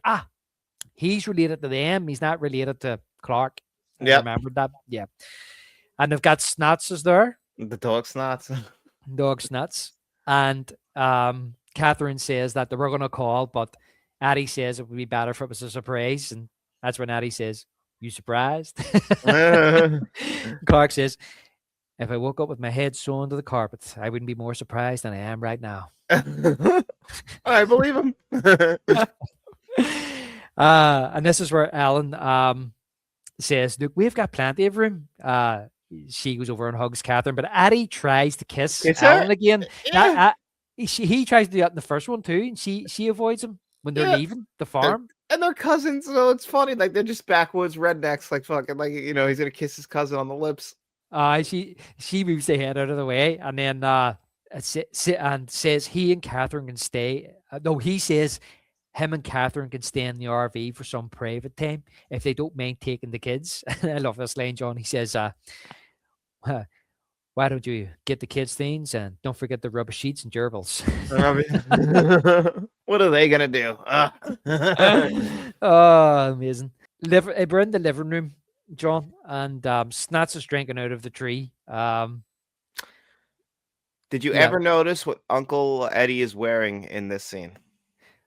Oh, well, he's wearing like a white V-neck jumper, but there's like a black, supposedly be a black t-shirt underneath, but you can see like it's just this part. Yeah, he's wearing, it's just supposed to be like a collar, like you would wear that underneath a black shirt, so like you don't have to wear the whole other undershirt. But he's so stupid. He's wearing it under a white shirt. You're not supposed to be able to see that. Yeah, because you can see it. Yeah, I thought that was intentional, but I didn't know. I understand why. I was just like, he's a bit stupid. He could see that. Yeah. I always thought it was so funny. That's the funniest thing because of what that's supposed to actually be for and how he's wearing it. He's such an idiot. He doesn't get it. Isn't he wearing the white loafers in this scene as well? He is. He is. Yep. Yeah. Yes, he is. This has to be one of my favorite scenes in the whole movie. Just yeah. The exposition of what's happening in Addie's life and how Clark just can't fucking believe that this guy's here. You know, this is the last thing that ever entered Clark's mind. You know, the guy that he just detests, standing in his room drinking his eggnog. And he says about the tree. He says about the dog, stop drinking the water. And he's like, he'll be fine. It's only water. And he's like, no, I don't want the tree to dry up. You know? And he says about the dog, once the dog goes to town, you're best just to let him finish. You're best just to let him finish. A word of warning, though, if he does lay into you, it's best to just let him finish. But he says to him, that's a honey of a tree, Clark. It real? And that's what Clark says. Dug it out of the ground myself. And as I said earlier, they're drinking the eggnog out of the Marty Moose glasses. And Clark says to him, I can't believe you're actually standing here in my living room, Eddie. Never thought I'd see the day. I never thought I'd ever see the day. And he's like, can't believe it myself, Clark. And this is the line. This is one of my favorite lines in the whole movie. I alluded to it at the start of the podcast, John. I didn't do the setup too well. I should have thought about the setup more before we sat down here. But he says to him, can I refill your eggnog, Eddie?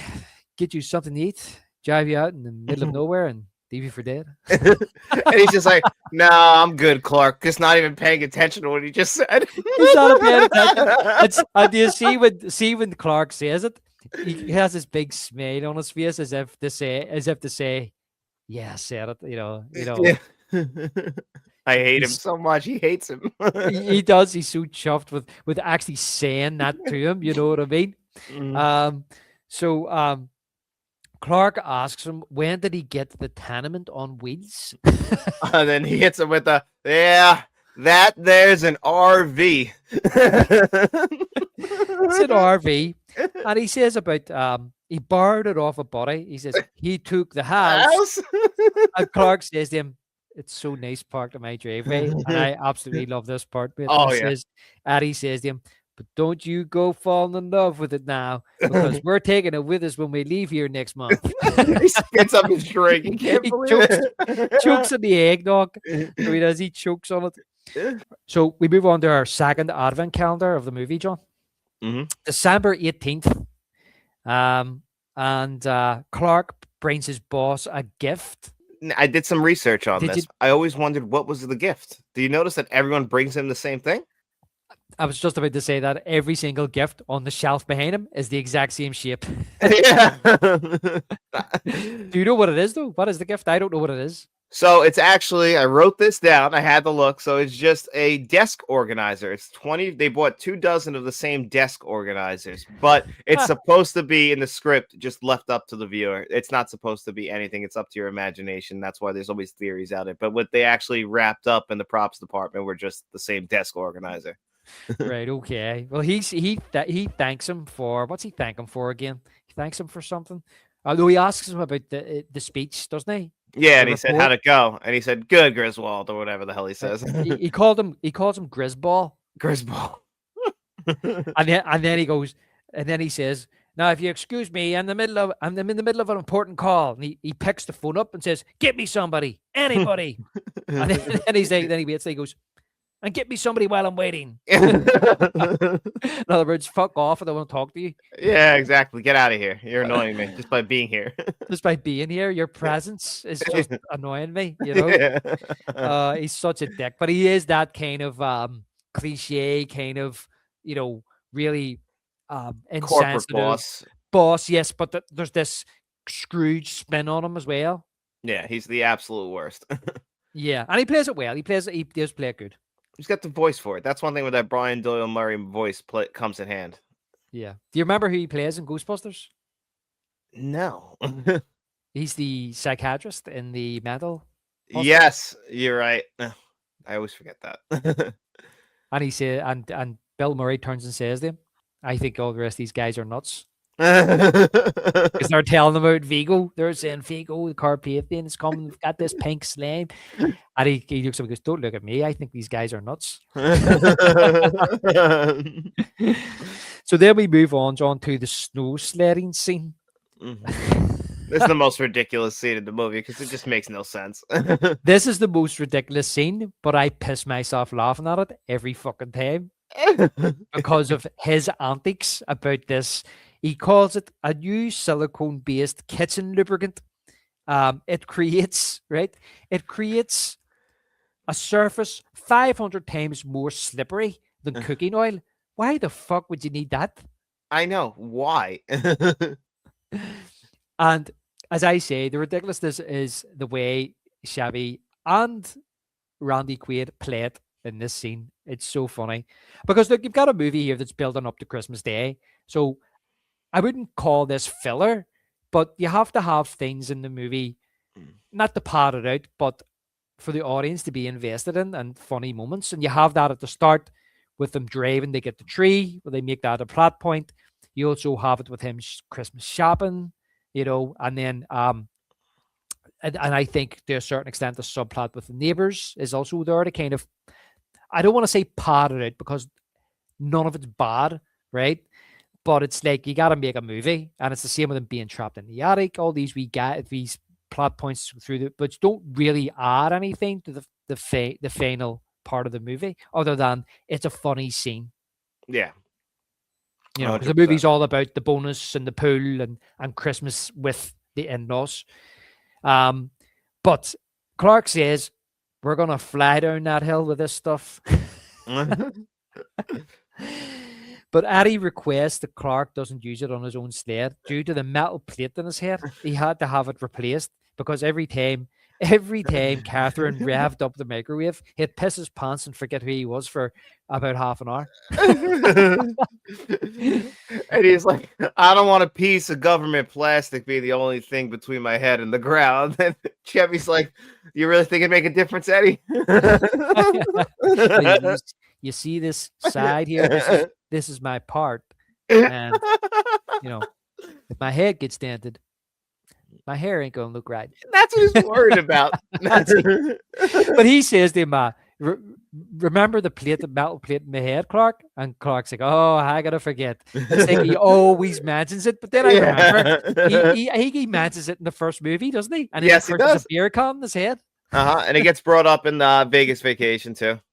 Right, okay. But he says, "How can I forget, Eddie?" But yeah, very funny. It's so funny. And when he says about the hair, Clark says to him, I know the feeling, but Eddie says to him, well, you be careful there, Clark. And I love this speech he gives. Clark says, there's nothing to worry about, Eddie. And he turns to the whole fucking ski resort, everybody who's there. He turns to them and shouts, going for a new amateur recreational saucer sled land speed record, Clark W. Griswold Jr.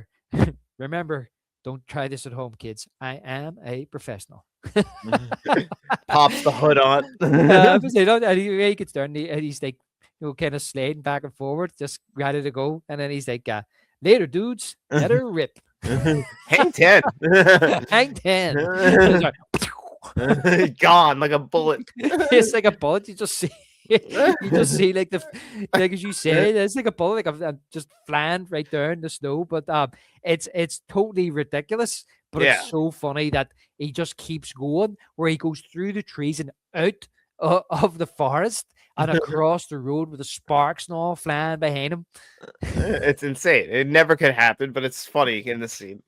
It's ridiculous, but it's funny. It's funny because of the setup. I like the setup. That's what makes it funny to me, when you know what's going to happen, how cocky he is, how brilliant he is. When he talks about using this lubricant, my company makes it, and you see Russ saying to him, has this ever been used on a sled before, Dad? And he's like, this is the first time. And you see Russ smirking as if he's proud of his dad. Isn't he great? Oh, I thought he was thinking like he's gonna get hurt. It's gonna be funny. I read it a different way. I read it the way he was proud of his dad. You can look at it both ways. Yeah. But yeah, and the worst part of the scene is when it cuts back to them, and you see Eddie going, bingo. Yeah. But we swiftly move on to the next advent calendar, December 21st, which is my daughter's birthday. Happy birthday. Yeah. Thank you. And Clark's in his office, and he's asking Bill, did he get his bonus? He's getting a little worried now. He is. He says that he had it delivered that day. He phoned home to his son, and the son says there was a letter put through the mailbox. So they think it's this big bonus they're going to be getting. Yeah, he thinks that's what he's getting. He went home. At least he got his disappointment out of the way on the 21st, not on the 24th. Yeah. And if they had mobile phones, he made a text to them and said to him, what do you think that bonus? Ridiculous, isn't it? Yeah, I know. There'd be a group text of the whole office, but no, unfortunately back then, you'd actually have to walk over to the phone and call the guy, and that's a lot of work. Yeah, he's probably thinking, bet you Clark got his. Yeah, probably, exactly. I wonder how mad Clark is. No, but he's probably thinking, I bet you Clark got his, because Clark was going to get the man of the fucking year. Oh yeah, that's true. And he asked him for a presentation. No, he's probably sitting at home thinking, bet you he got his and I didn't get anything. I got in the Jelly of the Month club. Yep. Not realizing everybody got the Jelly of the Month club that year. Yeah. So that night, Clark is looking out his back window, fascinating about the pool. The sun, Mali Kali Kamika.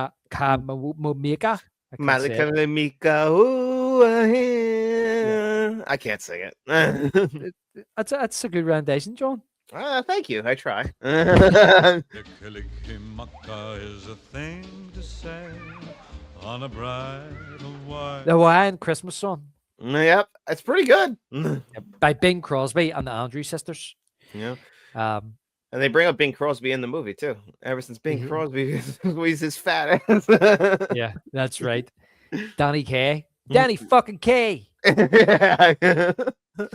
But he's fantasizing about the pool in the summer and everybody having fun, and then Addie comes into onto the springboard. Just ruins the fantasy for him. He's wearing a leopard pair of fucking swimming Speedo type things, and he's like, oh, I love how Addie's swinging the towel now the pool.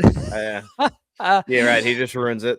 Yeah, and then it fades into the woman he's seen in the shop. And she's taking off this red bikini, throwing it at the window. I love Chevy Chase's reaction where he's like, but just as she's about to emerge from the pool topless, she is he's startled by Ruby Sue. She interrupts him, but she tells Clark that her and her brother are nervous because it's near Christmas and they're worried Santa won't come. So Clark assures her Santa is real. So I like this wee subplot to kind of put in here about these kids here, that they're depraved, from a depraved background and don't have much money, and they're only children that don't understand and they think that Santa just didn't come from them. I know, it's messed up. Yeah, we're shitting bricks. You can't. You shouldn't say that. use that word. Sorry, we're shitting rocks. Clever. Yeah, it's class. So, and he asks her, "Did you see? Did anybody deliver a letter here today?" And she's like, "No." He says, Are you sure you're not Santa, Uncle Clark? He's like, "I wish I was. I can't even afford to be an elf." I hate that line because it's like, you're not doing that bad, buddy. The worst thing is you don't get your pool. All right, it's worse in the world. I know. And I know that's true. That's very true. But again, it's the '80s, so it's like more people had more money then. I think the whole thing is I agree with you. I totally agree with you. But I think the whole thing with this is that he's put the deposit down. That's true. He already took $7,000. But he says he's later on. He says, "I don't have the money for the deposit." So he's put it down off the back of this.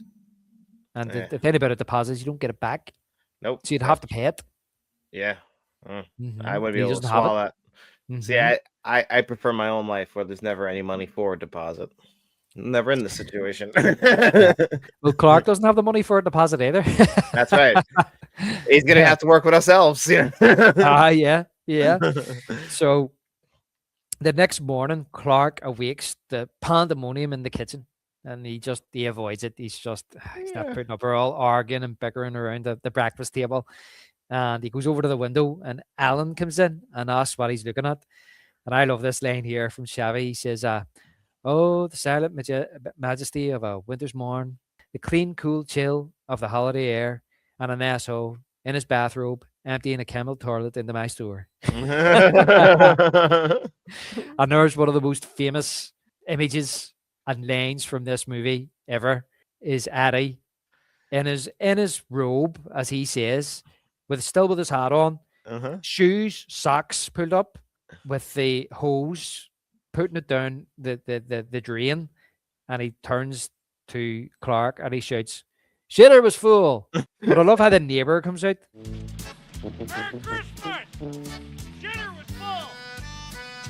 I know, just looks at him and then goes back inside after he's like, "Shitter's, good morning. Shitter's full." He actually says to him, "Merry Christmas." I am Merry Christmas. Shitter's well, he's got the cigar in his mouth too. Yeah. But the song that's playing and everything, and even when he looks and he picks up the sled from the night before and he looks through it, and he's yeah. See, he lifts through it. Yeah, and it's just all. He walks off with it. It's like a big hole in the middle of it. Yeah.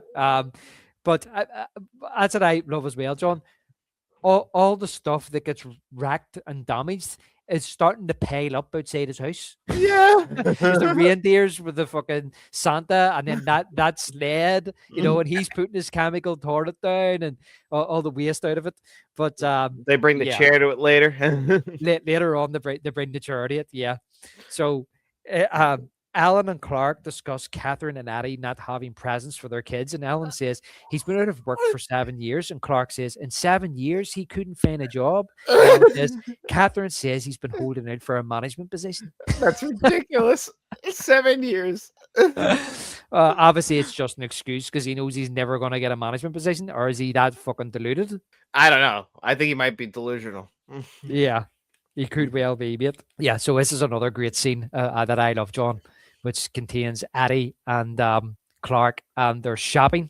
Oh, this is amazing.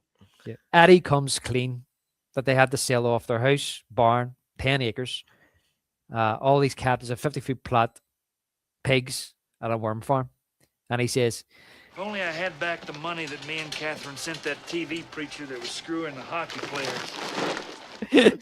And Clark says, "What about the kids?" And he says, "His kids can fend for themselves." That's one of my favorite lines. But do you notice, like, as he's going along with this wee trolley, and he's putting all this dog food onto the fucking trolley, and it gets bigger. It's bigger each time, yeah. But Clark looks to the left and he sees a wee set of bulbs. and he sets the bulbs on, and he lifts this big bag of dog food and crushes them, and all you hear is like this cracking sound.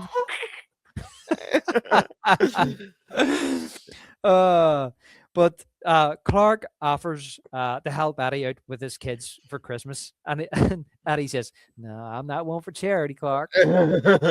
He's just one big charity case, and Clark convinces him. He says, "It's family," and this is where Eddie says, "Oh boy, this is a surprise, Clark. This is just a real fine surprise, just a real nice surprise."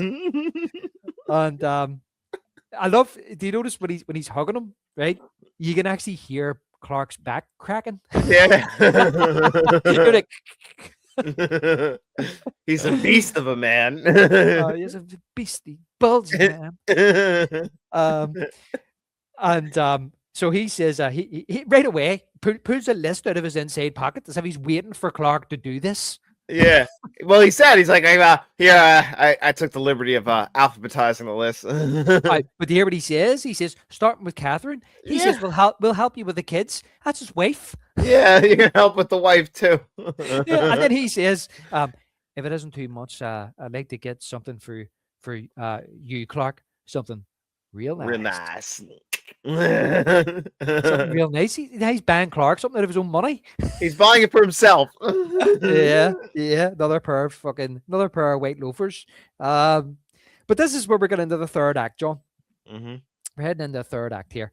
And the Advent calendar, 24th of December. As you mentioned earlier, Clark's helping Aunt Bethany, aka Betty Boop, olive oil, up the front steps. And I love all this dialogue here going back and forth between these guys while they're going into the house. Is your house on fire, Clark? Because you saw the lights. Oh, the lights. No, that's the Christmas lights, Aunt Bethany. Don't throw me down, Clark. I'll try not to, Aunt Bethany. Is this the airport, Clark?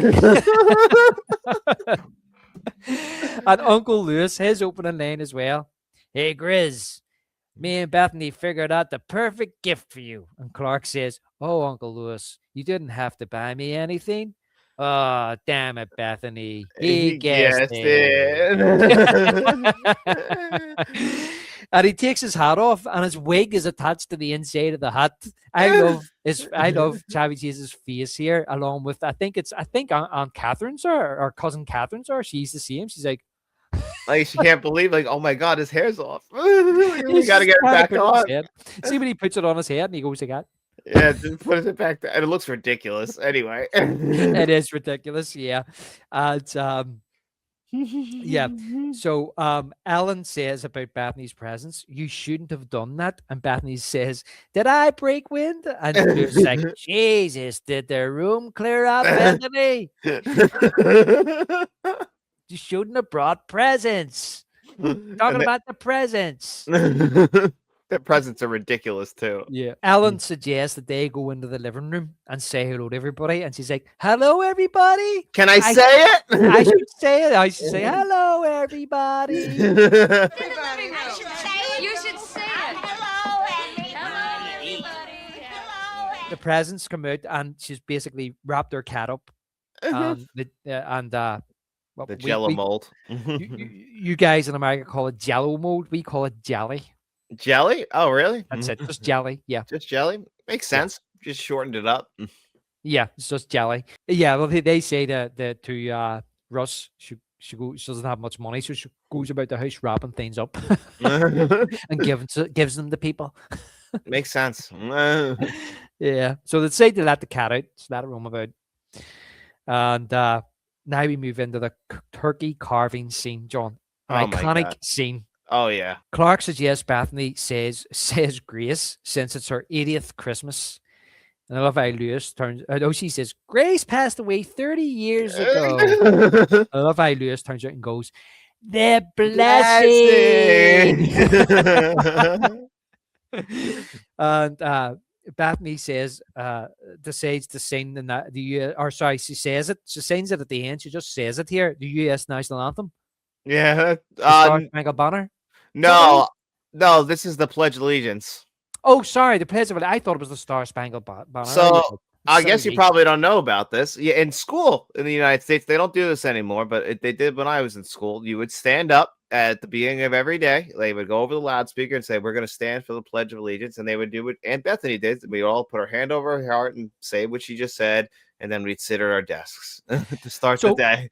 so hold on. Sorry, this is the Pledge of Allegiance, but she sings the national anthem at the end, doesn't she? Yeah, then they That's go what on I to got that. mixed up with. Yeah, well, she's getting mixed up too. Oh, of course. Oh, of course. And you see Eddie stands and puts his hand over his That's the heart. best part of the whole thing. Is like he feels like he needs to actually do it, like he's back in school.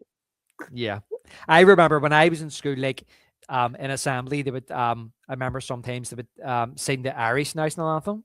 Ah, And here you have you stand with your hands behind your back. Understand that, right? But I remember like some of the kids were like going to do that, and the teachers were like, "What the hell are you doing? Take your hand off your heart! You don't do that." Because I've probably seen this like when on American movies and stuff, when they're singing the American national anthem. Yeah, that's true. You're supposed to remove your hat, the whole spiel. Yeah. Uh-huh. But Clark says, Catherine, if this turkey tastes half as good as it looks, I think we're all in for a big treat. And Eddie says, save the neck for me, Clark. And tucks in his freaking handkerchief. Okay, Eddie. But of course, very famous scene. He goes to cut the turkey, and it just kind of, I love how they're sitting. Deflates you. I love how they're sitting there, and you just see like a puff of smoke coming out of it. Puff of dust. She's crying her eyes out, and you really left it in for too long. But Clark, as I say, the forever optimist, he says, it's just a little dry. It's fine. Here's the heart. The heart or not. And even asks her, why are you crying? Why are you crying?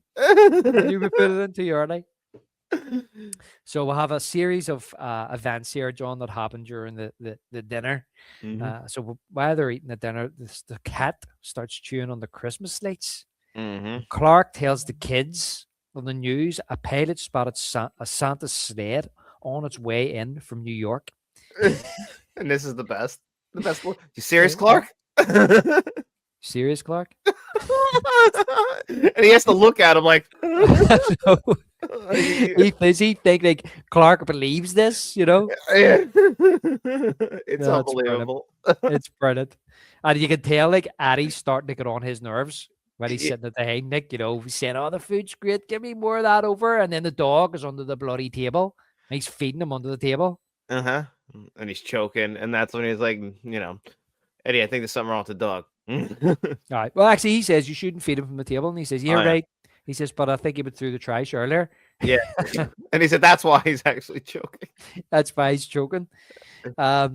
So they go in to tidy it up.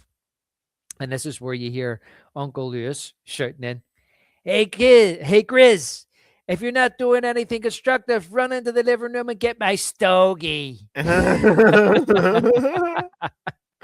He's like, "Is there anything else, Uncle Lewis?" And that's what Alan says. He's an old man. This could be his last Christmas. And Clark says, if he keeps it up, it will be his last Christmas. This is where Clark goes into the living room and the cat gets electrocuted, John. Oh, I know. You just see it go up. You just hear that, and then the smoke. You just hear the cat like, meow, the lights go out, the switch goes, it's put back on again. And excuse me, Art, as usual, looking to have a dig. Clark comes in and he says, "I told you had too many plugs in that one outlet." And Lewis is like, when they pull the chair back, I love that. As I said, Looney Tunes kind of cartoons. The outline of the cat is literally like something out of a cartoon, but it's funny. You just see the black in the middle with the fur on the outside and just the smoke coming off it. Yeah. They're like, oh my God. And Lewis can't really see what it is because he's that old, but he's just like, what is it? And, before like he realizes it's your fucking cat. It's just been fried under the fucking chair. You see Alan kind of like saying, "Oh, it's nothing. We'll come in. We'll go in and finish the dinner." Addie says, "If that thing had 9 lives, she just spent all of them." But this is where you said, John, about them bringing the chair outside to the rest of this rubbish. It's starting to pile up of all the things that have happened so far. And Eddie, man. Addie, but he says to him, "If you don't mind, Clark, I I like to see if I can fumigate this chair. It's a quality item. If you don't mind me asking, how much did she set you back? I love how Eddie at this You stage got of the movie, beer. he's always drinking out of a can of beer. It's like when they're drinking the It's eggnog Christmas earlier. Eve. Yeah, but you see when they're drinking the eggnog earlier, he's like knocking it back. You know what I mean? He's just He's an beating all the drink into alcoholic, him. I'm sure. Yeah, it's I love that. I love that characteristic. He's always got a beer in his hand. Yeah, he's got the beer gut and everything too. Yeah, and Clark says, "You smell something?" And he says, "Fried pussycat." This scene here, John, this fucking has me in wrinkles. This song or this scene. Clark returns to the dinner table when a fireball explodes from the living room. Clark gets up to go in and see what has happened, and as he approaches the living room, he sees Uncle Lewis standing there with his fucking cigar, smoke coming off him. The tree is in cinders.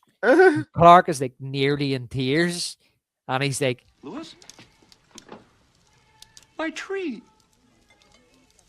and this is where Lewis says, "So what's the matter with you?" And he says, "Look what you've done to my tree." Uncle Lewis. And he turns around, his whole back's on fire.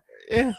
He's got to tackle him, put him out. But he rips the curtain off the wall and jumps on top of him, puts him out. But the whole tree is just eviscerated. I love that. Absolutely love it. I think it's hilarious. Yep, I love it too. It's a fantastic scene. It's so funny. Yeah. But the cut to the next scene of the smoldering tree and Art again. Of course. He's like, it was an ugly tree anyway. Yeah. And Lewis is like, at least it's out of its misery. Well, that's fucking hilarious. one And less dig. oh yeah, he always has to get the dig in. Everything that goes wrong, he's there to make a snide comment. Mhm. And that's when there's a rap at the door, John, and it's the delivery man with the letter for Clark. I love when he opens the door, Clark says to him, "What the hell do you want?" He's just so mad now. Clark W. Griswold. Reminds me a bit like of Rick Moranis. Yeah, he looks a little bit like that. He's so nerdy looking. Yeah. Merry Christmas. He's like, Merry Christmas. And Art says here, what is it? A letter confirming your reservation at the Nut House? And Clark explains it's a letter from his company, his bonus. And with this bonus, he's going to put in a pool. Addie says, I hope it's a fortune, Clark. And Clark's like, I bet you do, Eddie. I bet you do, Eddie. So Clark says if there's anything left over, he's going to fly them all down to dedicate it. And Eddie says, I can't swim, Clark. I know you can't, Eddie. I know you can't. Yeah. So he opens it. And such an anticlimax for him. It's a 1-year membership into the Jelly of the Month Club. And that's when Eddie says, it's a gift that just keeps giving all year round. That it is, Eddie. That it is. Oh, Edward. He calls him Edward. That it is, Edward. That it is. So Clark starts to lose it. He's drinking the eggnog. It's good. And he suggests if anyone has any last-minute gift ideas for him, he wants his boss, Frank Shirley, here tonight. And this is where he gives one of his famous speeches, John. Do you want to do this one? I don't know if I can do the whole thing verbatim, but you know, it's have you got it? Have you got it in front of you? No, if you want to do it, you can do it. I'd like Frank Shirley, my boss, right here tonight. I went and brought from his happy holiday slumber over there in Melody Lane with all the other rich people. And I went and brought here, right here, with a big ribbon on his head. And I want to look him straight in the eye. And I want to tell him what a cheap, lying, no good, rotten, flower flushing, low life, snake licking, dirt eating, inbred, overstuffed, ignorant, blood sucking, dog kissing, brainless, dickless, hopeless, heartless, fat ass, bug eyed, stiff legged, spotty lipped, worm headed sack of monkey shit he is. Hallelujah. Holy shit. Where's the Tylenol? Now that was impressive. I think I needed an extra breath just to get that last bit out there, but I couldn't. Well, I think he breathes too, so you could have breathed like he's like, "Hallelujah, holy shit, where's the Tylenol? Where's the Tylenol?" It's hard doing it sitting down as well. He's like starting up. He's got his hands in his pockets and everything. It is. Brilliant, absolutely brilliant. I think that's one of the most famous kind of like rants that he gives in this movie, and that again, He gives John, two big ones. You got this Well- one, and then just like a few minutes later, he gives another. I definitely want to do the next one. But the thing with the next one is that I like the next one more than that one. So do I. Yeah, and again, this is another nod, mate, back to the likes of like Vacation, where he gives this speech in the car about Oh, yeah. I think you're all fucked in the head. We're 3 hours from the theme park, and you want to bail out now. You know what I mean? But it's more akin to the next speech than it is this one. But that's still a really good one. Addie gets an idea after Clark's outburst, and we see him leaving, and the tree is now with the other rubbish on the side of the road. And Clark then emerges with the chainsaw again from the garage, and I love Audrey says her, he's got that crazy look in his eye, and he does. He gets out like, you know, he cuts the fir tree down, which smashes through their neighbor's window, as we discussed earlier. They were discussing about, you know, where we're going to get a tree at this time on Christmas Eve. Well, you know what? Right next door. Clark knows. Yeah. Yeah, Clark knows where to get a tree. So we cut to the scene in the bathroom, John. This is weird. This scene, I love this scene. Clark, he's dressed as Santa, and Alan comes in and says, "Oh, was that really necessary?" But Clark says he didn't go berserk. I simply solved the problem. We needed a coffin. I mean a tree. Lewis burnt my tree, so I replaced it as best I could. So I love how he says we needed a coffin, as if, you know, we're all dead. As you know what I mean? It's just You hear like, his voice? Like it's all cracking. He's losing it. he is, and then she realizes this isn't just a man that just lost his temper. This is a man on the edge, because she's like, "Are you okay?" And he's like, "I'm fine, I'm honey." fine. And he goes out to the nose post. It's all wobbly. Just cuts it off. You know what that's a callback to, right? The newel post? No. Yeah. Oh, It's a Wonderful Life. You know, I haven't seen it. How fucking dare you? You know, that is one of those movies, John, that people go on about every year Christmas. And I've been meaning for years to watch it. And then I called in to my mum and dad's one Christmas Eve a few years ago, and it was on television, but it was halfway through it. And I seen a couple of scenes and went, this looks lame. So I've never had the desire now to go and watch it. I'm offended. But it is one that I should watch. I know I should. If I buy it for you, will you watch it? Well, if it's a gift, of course. Well, it would be a gift. If it will be the gift that will keep on giving the whole year. Yeah, and then for many. every Christmas, because you'll be Yeah. like, again. I know there's a colored version and all you can get that. Oh, that's probably. I have both. You have both, do you? Yeah. But The black and 4K, white. the 4K comes with the color and the black and white. Right. Okay. They're watching that wonderful earlier on in the movie. I didn't mention it earlier on before all the in-laws arrived. I think the son's watching it on television, isn't he? Yep. And yeah, that's why it's like got two callbacks to it, and they always call back to It's a Wonderful Life. And Home Alone 1 and 2, they're watching it in Home Alone, they're watching it in French, and Home Alone 2, they're watching it in Spanish. Right. Okay. Okay. Yeah. Listen, I know it's one of them staples of cinema, especially for Christmas time. And I was like, I need to watch it. And then one time I remember seeing it in the town, and it had the color and black and white version, and I was going to buy it, and I just never bothered. And I've never got around it. I'm like, I must watch it sometime. I just haven't. It's a sin. You know, just watching Batman Returns again at Christmas, you know? Yeah, well, that's what and no, I know what you're saying about the color version. No problem with the color version. I alternate between black and white and color. I think that's interesting. I think did I read something that there was a colored version of Psycho at one stage? I'd watch it just as an experiment, just to see what it's like. people think it's like sacrilege to do that, but I like it. Like they don't color it like you think. They color it like it was colored in Technicolor of the Yeah. time. So I like it. I really do. I know people. There's those people like the same people who clutch their pearls like when they say that you watch a movie with a dub instead of the subtitles. I'm like, I just want to watch the movie the best way I can. I'm sorry. And if I like it with color and I like it in black and white, so what? I like Yeah. them both. Yeah. And listen, since we're talking about black and white color stuff like that, I know that like the Mist, what do you call their man that directed that?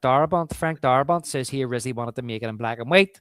The studio wouldn't let him. So he actually when he filmed it for both.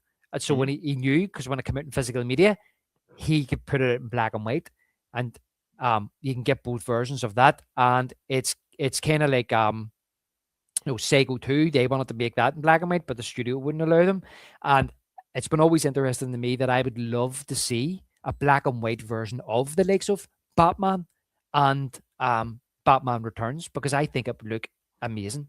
It's a praise that I'm surprised they never done it. They just did that with Nightmare Alley. Guillermo del Toro's Nightmare Alley. They just did that. They just came out with the black and white cut. It adds 9 minutes to the movie, but it's all for black and white, which he wanted to do it, but the studio didn't want to, but they let him do it for physical media.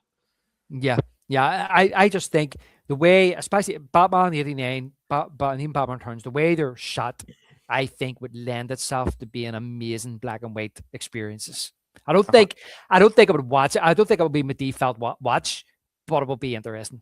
It would be. It'd be something that you could test out on physical media. You could just do it. And Warner Brothers has that, so it's never going to happen if Netflix gets it. So yeah, that's true. Especially since like they brought out like a black and white line in the comics as well. They brought out like a Batman black and white line of comic books.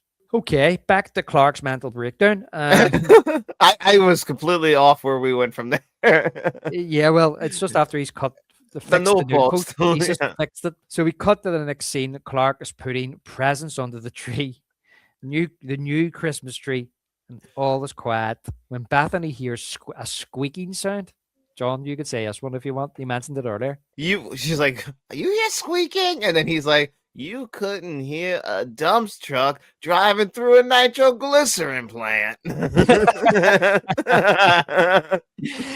But she does hear something. And she's right. Yeah, and Clark says he can hear it. And he checks the tree, and a squirrel jumps out of the tree at him. Oh my god, this is insane. It just gets worse and worse and worse as the night goes on, doesn't it? It's the amount of people that faint in this movie is a surprise too, which is something that I expected more in my regular life because of like movies like this, like where like 3 characters just faint and they get back up like it's nothing. Yeah, that's right. I thought about that too. I was taking notes when Clark eventually faints. I was like, oh, that's the third person that's fainted. The third person. I didn't think about it until I was writing my notes, and like there's just pure panic here, and it's they're all running about here like this has just turned into a monster movie, like there's a gremlin in the house. They all run except, as you said, Nora faints. Bethany continues just knitting, oblivious to what the fuck's going on around her, and Uncle Lewis is asleep. I love how I stay hid behind the wall in the hallway, but I love how he says to his mum, "Don't move." She's not moving anywhere anyway. Clark says, "Where's Eddie? He usually eats these goddamn things." And Catherine says, "Oh, not recently, Clark. He read the squirrels were high in cholesterol." That's it. That's what got him off the squirrel. High in cholesterol. And then he shoots Russ, and he's like beside him. He's there, and again another throwback to Vacation. Clark says yes, he's going to throw his coat over it and smack it over the head with a hammer, and that's where his mother-in-law Frances faints. Yeah, and they're all like, "Oh!" And I love how his dad's like, "I'm going in with him." Like they're going into battle together. They're going into war, and they creep in, and Nora, I don't know if she's awake and just lying there, isn't she? She's just awake and like lying she's there. looking now because she nods. Yeah, she gets up. Where is it? And Clark, he says baby was scared it away, and he turns. I love that reveal. When he turns and it's on his back. Yeah. And that zoom of his dad's face, and he's like, "Squirrel!" And they all just run, but he's running with them with a squirrel attached to his back. He doesn't know. He doesn't know where it is. they run up the stairs, and do you notice when Clark actually runs out of the living room, he knocks his mum over the sofa. But they run up, as I say, they run up the stairs, and next thing is, and back down again, and then next thing is Snats comes in and starts chasing the squirrel. He's absolutely fucking racking the place. And meanwhile, the neighbors, Margot is demanding that Todd marches over and punches Clark. Clark opens the front door. She's standing there, and the squirrel then jumps out at her, followed by the dog. Yep. This is where she returns home. He's such a card, but isn't he? He's a pussy, man, this guy. Like, what a bitch. Like, your girl went over there for you because you couldn't do it, and then you're just waiting there, and then when she limps in like that, what happened to you? Like, he deserved to get punched in the face for this one, and he flips over the couch and everything. Love it. Love to see it. He's sitting there reading like a magazine. Of course he is. Of course he is. Yeah. And it also reminded me when she punches him over the sofa and he flips over. It reminded me of Carl Grissom's flip and only he landed in his chair. Yeah. With 2 flips in 1989. This is a great scene here. So the family are all getting ready to leave, John. To get my breath for this one. And Clark says, "Where do you think you're going?" "Nobody's leaving. Nobody's walking out in this fun old-fashioned family Christmas. No. We're all in this together. This is a full-blown 4-alarm holiday emergency here. We're going to press on, and we're going to have the happiest Christmas since Bing Crosby tap danced with Danny fucking Kaye. And when Santa squeezes his fat ass down that chimney tonight, he's going to find the jolliest bunch of assholes on this side of the nut house." And Art says, "You're goofy." He's like, "Don't push me, Art." Don't push me, Art. And somebody says it's over. And he's like, "Not according to Santa's watch." Nope. And this is where Alan says, and I love this line too as well, John. This is where it just doesn't end for me. Alan says, "Clark, I think it's best if everyone just goes home before things get worse." And he says, "Worse? How could they get any worse? Take a look around you, Alan. We're at the threshold of hell." And it's pretty sad. See, even when I watch this, even though I know what happens, I think it's sad seeing their bags packed and ready to leave. I get sad about that too. Like, they actually make sure to show you the bag sitting on the floor. Yeah, and it's just like, no, he's But right. you feel bad for him because, like, he tried. It's not like he wanted this to happen. No, he's trying his best, exactly. And and yeah, I do. I feel he's justified in this rant. Mm-hmm. He has, because like now it's just like the rant at the end. Like, now you're gonna get off. Now you want to get off the ride 3 hours before we're at the theme park. Now you want to end this Christmas like right before it's Christmas Eve. Tomorrow's Christmas morning. We've made it this far. No, you're not leaving now. It's his house at the end of the day that's being destroyed. Yeah, who's paying for that? Yeah, and he has bonuses because he doesn't have a bonus. But yeah, I think they're all fucked in the head. Yeah, they are. They are. So that this might be my favorite scene in the whole movie, John, and it's only recently that I went, "This is my favorite scene," and it might be the only real acting scene in the whole movie. Yeah, this and the next one. Yeah, you're probably right because it's more emotional. Yeah, I love this because his dad tried to get involved when he was going off here in the last scene, and he's like, "Stay out of it, Dad." Yeah. His dad. It's the first time his dad has really got involved because he's, it's still his dad, and he's trying to stop his son from doing something that he might regret and calm him down. But it's his home, and he's a grown man, and he's stubborn, and he says, "Stay out of it." So Clark's in the utility room drinking some water when his dad comes in, and he tells him losing his temper with is making things worse. He says, "You're too good a father to act like this.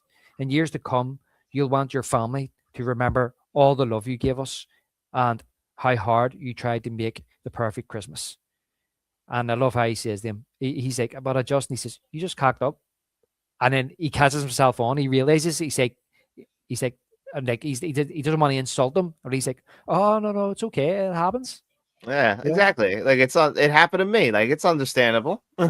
Yeah, it happened. It's not like he was criticizing them or saying, "Oh, you fucked up. What are you at, you idiot?" He's just like, "No, you cocked up. It happens. Don't worry. It's fine. It happens to everybody, not just you.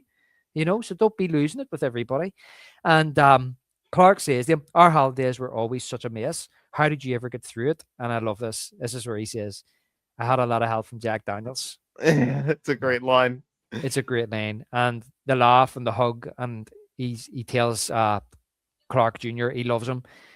And that's when Clark asks him, is he going to recite the night before Christmas? And his dad says, no, it's your house. It's your Christmas. I'm retiring.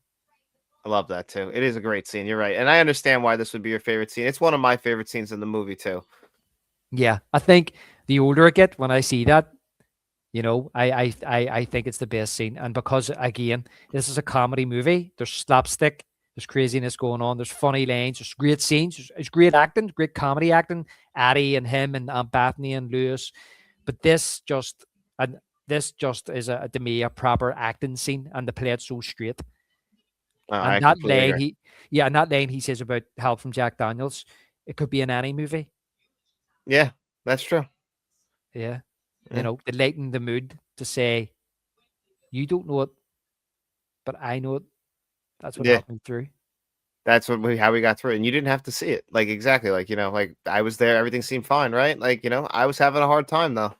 Yeah, and you don't realize it, but you remember, and you remember the good times because you want to do that now. If I didn't do that, you wouldn't want to do this now. Exactly. And you're in my shoes now. So now you got, but you know what? Now you get to recite the night before Christmas for the kids because you earned that now. Yeah. And I'm retiring. And I'm retiring. Passing the baton, passing the mantle over to Clark. Mm-hmm. In his house, which is about to get completely destroyed. Yeah. Well, as I say about acting scenes, this is a nice scene here because the next scene, Clark's reading the night before Christmas. But everything's peaceful and quiet and everybody's relaxed and they seem to be enjoying it now, and they're all smiles, and all the shit that went before is forgot about. They're enjoying Christmas now. Everything that Clark has tried to do, okay, it might have turned to shit, but now they're enjoying themselves. However, Addie soon arrives with his boss, chained with a with a bow. Now I wrote down the dialogue for this because Clark. I wanted to say Clark is like reciting this poem, isn't it? And he says, "The moon on the new fallen snow gave a luster of midday to objects below. When what to my wondering eyes should appear but a miniature sleigh and Addie with a man in his pajamas with a dog chain tied to his wrists and ankles." And Eddie comes through the door with his boss saying, "Ho, ho, ho, Merry Christmas, Clark." Yeah, he got him exactly what he wanted. He heard what he said he wanted. That's the last minute Christmas gift. He's like, he wanted to get him something nice. He got him what he wanted. But could you imagine like being his boss, Oh spending my God. Christmas Eve, and no matter how much of a dick his boss is, spending Christmas Eve with your wife, settling down for Christmas time, and this man comes in who you don't even know who the fuck he is, kidnaps you, puts a big bow on you, and brings you to a house you've never seen before, walks you through the door, and you see one of your employees standing there with his family. What the fuck would you be thinking? Yeah, it's a mind fuck. Well, I'd react the way he reacted. Yeah, he's an asshole, but he's right. Like, you're fired. Like, obviously, right out of the gate, I just got kidnapped on Christmas Eve. That's not how we react to things. Yeah, I just sometimes put myself in his shoes as if, like, because he'd be thinking, what the fuck is this all over? And then you walk in and you see one of your employees and he's like saying, "Merry Christmas, I've brought him to you." And you'd be like, what the fuck? So, but first, this is a great scene here, John. Frank's wife is on the phone and she says, "It seems my husband has been abducted. The man was wearing a blue leisure suit. The plates were from Kansas. He was a huge, beastly, bulging man." A leisure suit. A blue leisure suit kills me. It's so funny. And even that bit at the end, but the huge, beastly, bulging man. He is. But yeah, we go back to the Griswold household, and Clark explains that he lost his temper when he got his bonus. And Frank says, "How did you get a bonus? I cut up bonuses." And it's when Clark says, "I was expecting a check. Instead, I got enrolled in a jelly club." He tells him that people rely on their bonus as part of their salary. He's been 17 years with the company. He's got a bonus every year apart from this one. And then Clark goes on to say, my cousin-in-law, whose heart is bigger than his brain. And Thank he you, says, Clark. I appreciate that, Clark. Is innocent. And Clark says he'll take the blame for every employee you rear-ended this year. And this is the scene here, John. We talked about Art redeeming himself because everyone in the family glares at Frank, and Art stands up and scowls at him. Yep. Like he understands like why he's been upset and stressed out, like you said. And like, like to this asshole, like you shouldn't have to like this guy cut your bonus like that. Like you shouldn't have to put up with that. Like you're like, standing up to him with him. He's like side by side with him essentially. Yeah. Yep. It's still his family. It's still his son-in-law. He's married to his daughter, but he can see that Clark was trying to do the best by his family. And I suppose that's something that Art can relate to. He does seem to love his kids. Mhm. Just might like not love who they marry. Happens. Yeah. Yeah. So there's a bit of a redemption arc there. You get that mini arc with his dad, them two having that at the end about learning how to cope with this. And now you have his arc there with Clark. And Frank finally says, sometimes things look good on paper, but lose their luster when you see how it affects real folks, little people like you. And do you see Eddie? He looks Clark up and down. Like, Little people. He like, goes, he's not that little. I know. And he says to him, so Carl, and you see Chevy going, Carl, Carl, whatever you got last year, at 20%. And that's when Clark faints. It's the third person to faint. Now, you realize that this ending was originally the ending for Vacation. Oh yeah, this is originally what they wanted to do, and then they had to change it. Yeah, well, originally, instead of breaking into Wally World, and then the cops coming in, and then Mr. Wally coming in, and then Evan's talking at the end and resolving issues just like this. Basically, it's the same thing, really. In the original cut, when you see Clark driving out of the park to buy the BB gun, he's actually driving to Mr. Wally's house.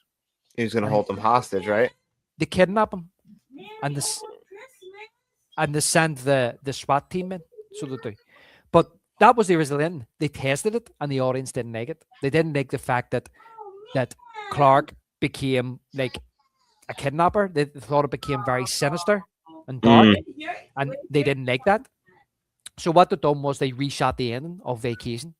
So they just took the ending from that and they repurposed it into this. And funny one thing, since you brought up and about like this being the same block that Lethal Weapons like filmed on, when they pull up with all the cops and everything, that's identical to the shot of like when the cops pull up to like Murtaugh's house At the end of the first one? Yeah, like the way the cops pull up on the scene. Yeah. I need to watch Lethal Weapon again this year. I've got the 4K, so that's another one I need to watch. And but it's like they set the cameras up in the same place. So I like wonder if like they have certain positions that they can just use at all times. That's interesting. Actually, I must watch out for that, John, while it's fresh in my mind, because you're right. That's the next scene, and they're playing "Here Comes Santa Claus" by Gene Autry. Don't know who that is. And the police and the SWAT team move in. Freeze. Clark's like, "Baby, blink," and Frank explains everything is a mistake. Tells his wife this is Clark Griswold and his family, and she shakes Helen's hand, but Helen's hand is on Clark's crotch. I love it. She puts it right back where it was. She puts it back. Wonder is he wearing that? Do you think he's wearing like a jockstrap? I wondered the same thing. He has to be, right? Or else she's just grabbing his dick. It was like a bulge there. Has to be, yeah, like a cup or something like that, right? So he knows where to put it back. Yeah, you would have to for like continuity, right? Like so you know what to grab. Yeah. Well, continuity, that's a fair point. I was thinking more kind of laws within the entertainment industry. Oh yeah, I'm more concerned about making sure that she gets it back in the same spot. And I'm thinking more about legalities, the legalities of it. Which you can sue them for making her touch Chevy Jesus fucking crown jewels. You know, that's the moneymaker, I guess. Yeah. Well, Ellen says, "Welcome to your home," and Clark says, "What's left of it?" And Frank says, "But she says, the wife says, what's this all about?" Because he says it's a mistake, don't worry about it. Everybody go home. And Frank says, "Remember when I was toying with the notion of suspending the Christmas bonuses?" And even she's disgusted. She's I like, know. "You didn't. Of all the cheap, lousy ways to save a buck." And I love how the police chief goes, "That's pretty low, mister. If I had a rubber hose, I would beat you." And he's like, "I changed my mind." So this is where Ruby Sue sees something in the sky, Mhm. and she thinks it's Santa Claus. But Clark thinks it's the Christmas star.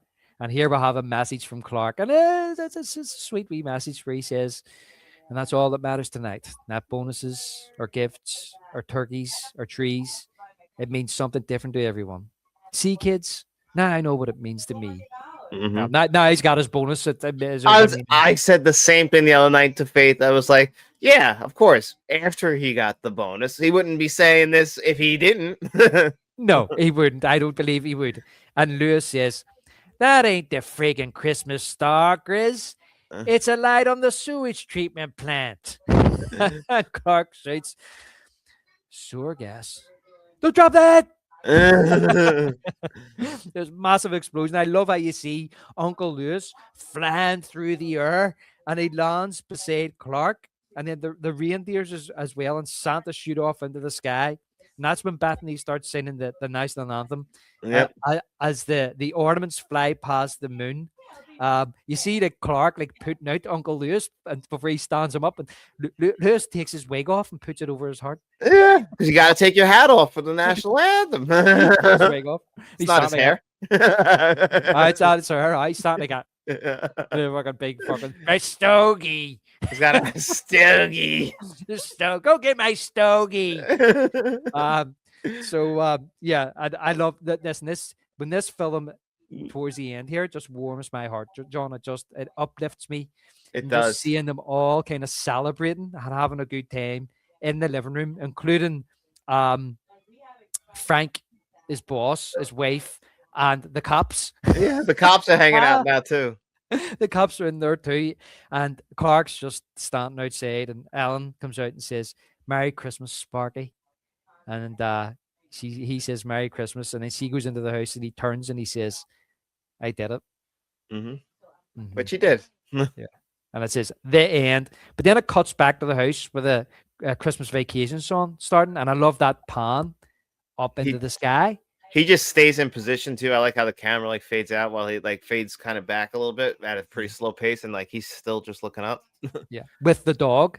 Yeah, with the dog. Yeah. Now there's an insert put in earlier in the movie, which I noticed. It's when Addie first arrives and when they all go into the house and he's left standing outside in disbelief. He looks down and it cuts to the dog pawing at him. That's an insert from the end of the movie because he's wearing different clothes. Ah, interesting. He's wearing his cardigan. Huh, that's funny. Yeah, I noticed it the other night. And then at the end of this, I realized when the pan back, I was looking as well. And I wasn't even watching this on the 4K. The house doesn't look damaged or nothing. I don't think I could be wrong, but there's no cop cars or nothing. There's just no, he's just out Clark on and the dog, and that's it. Yeah, no, it does look like a clean set. I thought the same thing. But there you go, mate. Christmas Vacation. Christmas Vacation. Christmas Vacation. Christmas Vacation. I'll give you my final synopsis, John, for the movie, which I jotted down the other day. So the second sequel in the Vacation series is an obligatory Christmas watch for me.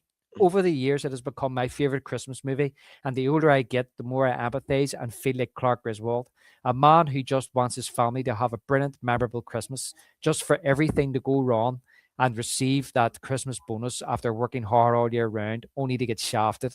I think it is the second best of the series, just after the original Vacation, which it borrows a lot from, only this time in a wintry Christmas holiday setting.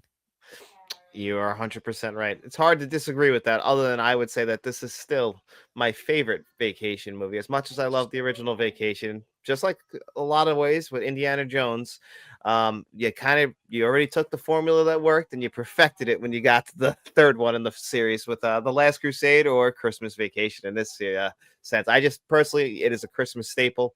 It is my second favorite Christmas movie, only behind It's a Wonderful Life, which you will see this year. So for me, it's like just a masterpiece of the season, and it does get you excited for Christmas. So you can watch it on Christmas. Yeah, you can watch it on Christmas Eve, Christmas Day, or you can watch it the day after Thanksgiving if you live in the United States. No matter what, it works. Yeah, no, you're right, buddy, 100%. And just to touch about, so don't forget, made 73 million at the box office, so it was a big hit. And it's very, I always forget that this is the third in the series, and it's one of those movies that I want some stage I'm sure we can discuss, best threes in a series, and this is definitely up there. This could have the title of maybe the best third part of a series of all time. I think it definitely has a stake in that. Maybe we'll do that someday, but that's fair enough. By the way, it borrowing from the original, I don't feel cheapens it. No. I really don't. I think I explained that in the Vacation episode, John. The reason I just feel as if the original Vacation is more original, and I just feel as if that there's an awful lot of I just feel, I don't know, maybe I'm more nostalgic for Vacation than I am for Christmas Vacation. Maybe it's because it is a seasonal watch, but 100% every year, without fail, I will make sure that I watch this movie. This is the movie that I watch closest to Christmas. Everybody has their Christmas watches on the run up to Christmas, and we joke, and I joke, but I'm serious. I start with Lethal Weapon, right? Which isn't really a Christmas movie per se, but I'd maybe start that at the start of December. But the closer I get to Christmas, this is the ultimate one for me. This is number one for me. This is the one I could watch on Christmas Eve or Christmas Day or a week before Christmas to really get me in the mood for Christmas. Yeah, that's exactly what it is. It gets you in the mood for Christmas. It's the perfect one for that. And hopefully we got you guys in the mood for Christmas, since this was our Christmas episode. But this is also us wrapping up season 3 here on the channel as far as this goes. And I don't know if you were ready to tell people what we're going to be doing next or not. Yeah, well, just a general rundown, just a general breakdown. So we usually go the season. We used to go from, like, what was it, John? We used to go from June to May. Yeah. Yeah, but we've been chatting, and we're just going to make a few wee changes to how we do our show, and we're going to do the main breakdown once a month now instead. So we've decided to end this season, and we're going to go into a new season in January with one movie breakdown. However, we are also going to be starting a new side show, which is going to be about 45 minutes an hour long, and it's just going to be a general discussion about a movie that me and John enjoy, or it could even be a franchise, movie related. It could be a soundtrack, it could be a director, it could be something like that. Just something that we can just sit down and have a yarn about, bounce off each other back and forth, without going through the movie from start to finish. So we'll still be doing this format, but it'll be once a month. And then, of course, we're going to be trying to do more lives as well, John. So as I say, we're going to be back, I think, have we settled on the live we're going to do in January? Yeah, we've settled on what our first live in January will be. There's going to be one at the end of December, so look for that date as well. But we're also going to do one in January, which will be like the official proper one of like everything we're going to be doing going forward. Yeah, but I just haven't settled on what movie we're doing in the first season. I need to go through that and work out which one would be best to do, and then we'll do our shorter episode as well. So hopefully, all being well, we'll get 3 out in January, and then we'll set that as a means to go on. Yep. And that's the plan going forward, guys. But we hope you guys have a Merry Christmas, and we'll see you guys before the New Year, or maybe right before the New Year. We don't know yet. We're eyeing that out still. Yeah. But Merry Christmas, guys. Thank you so much. We appreciate it, and we'll be seeing you around.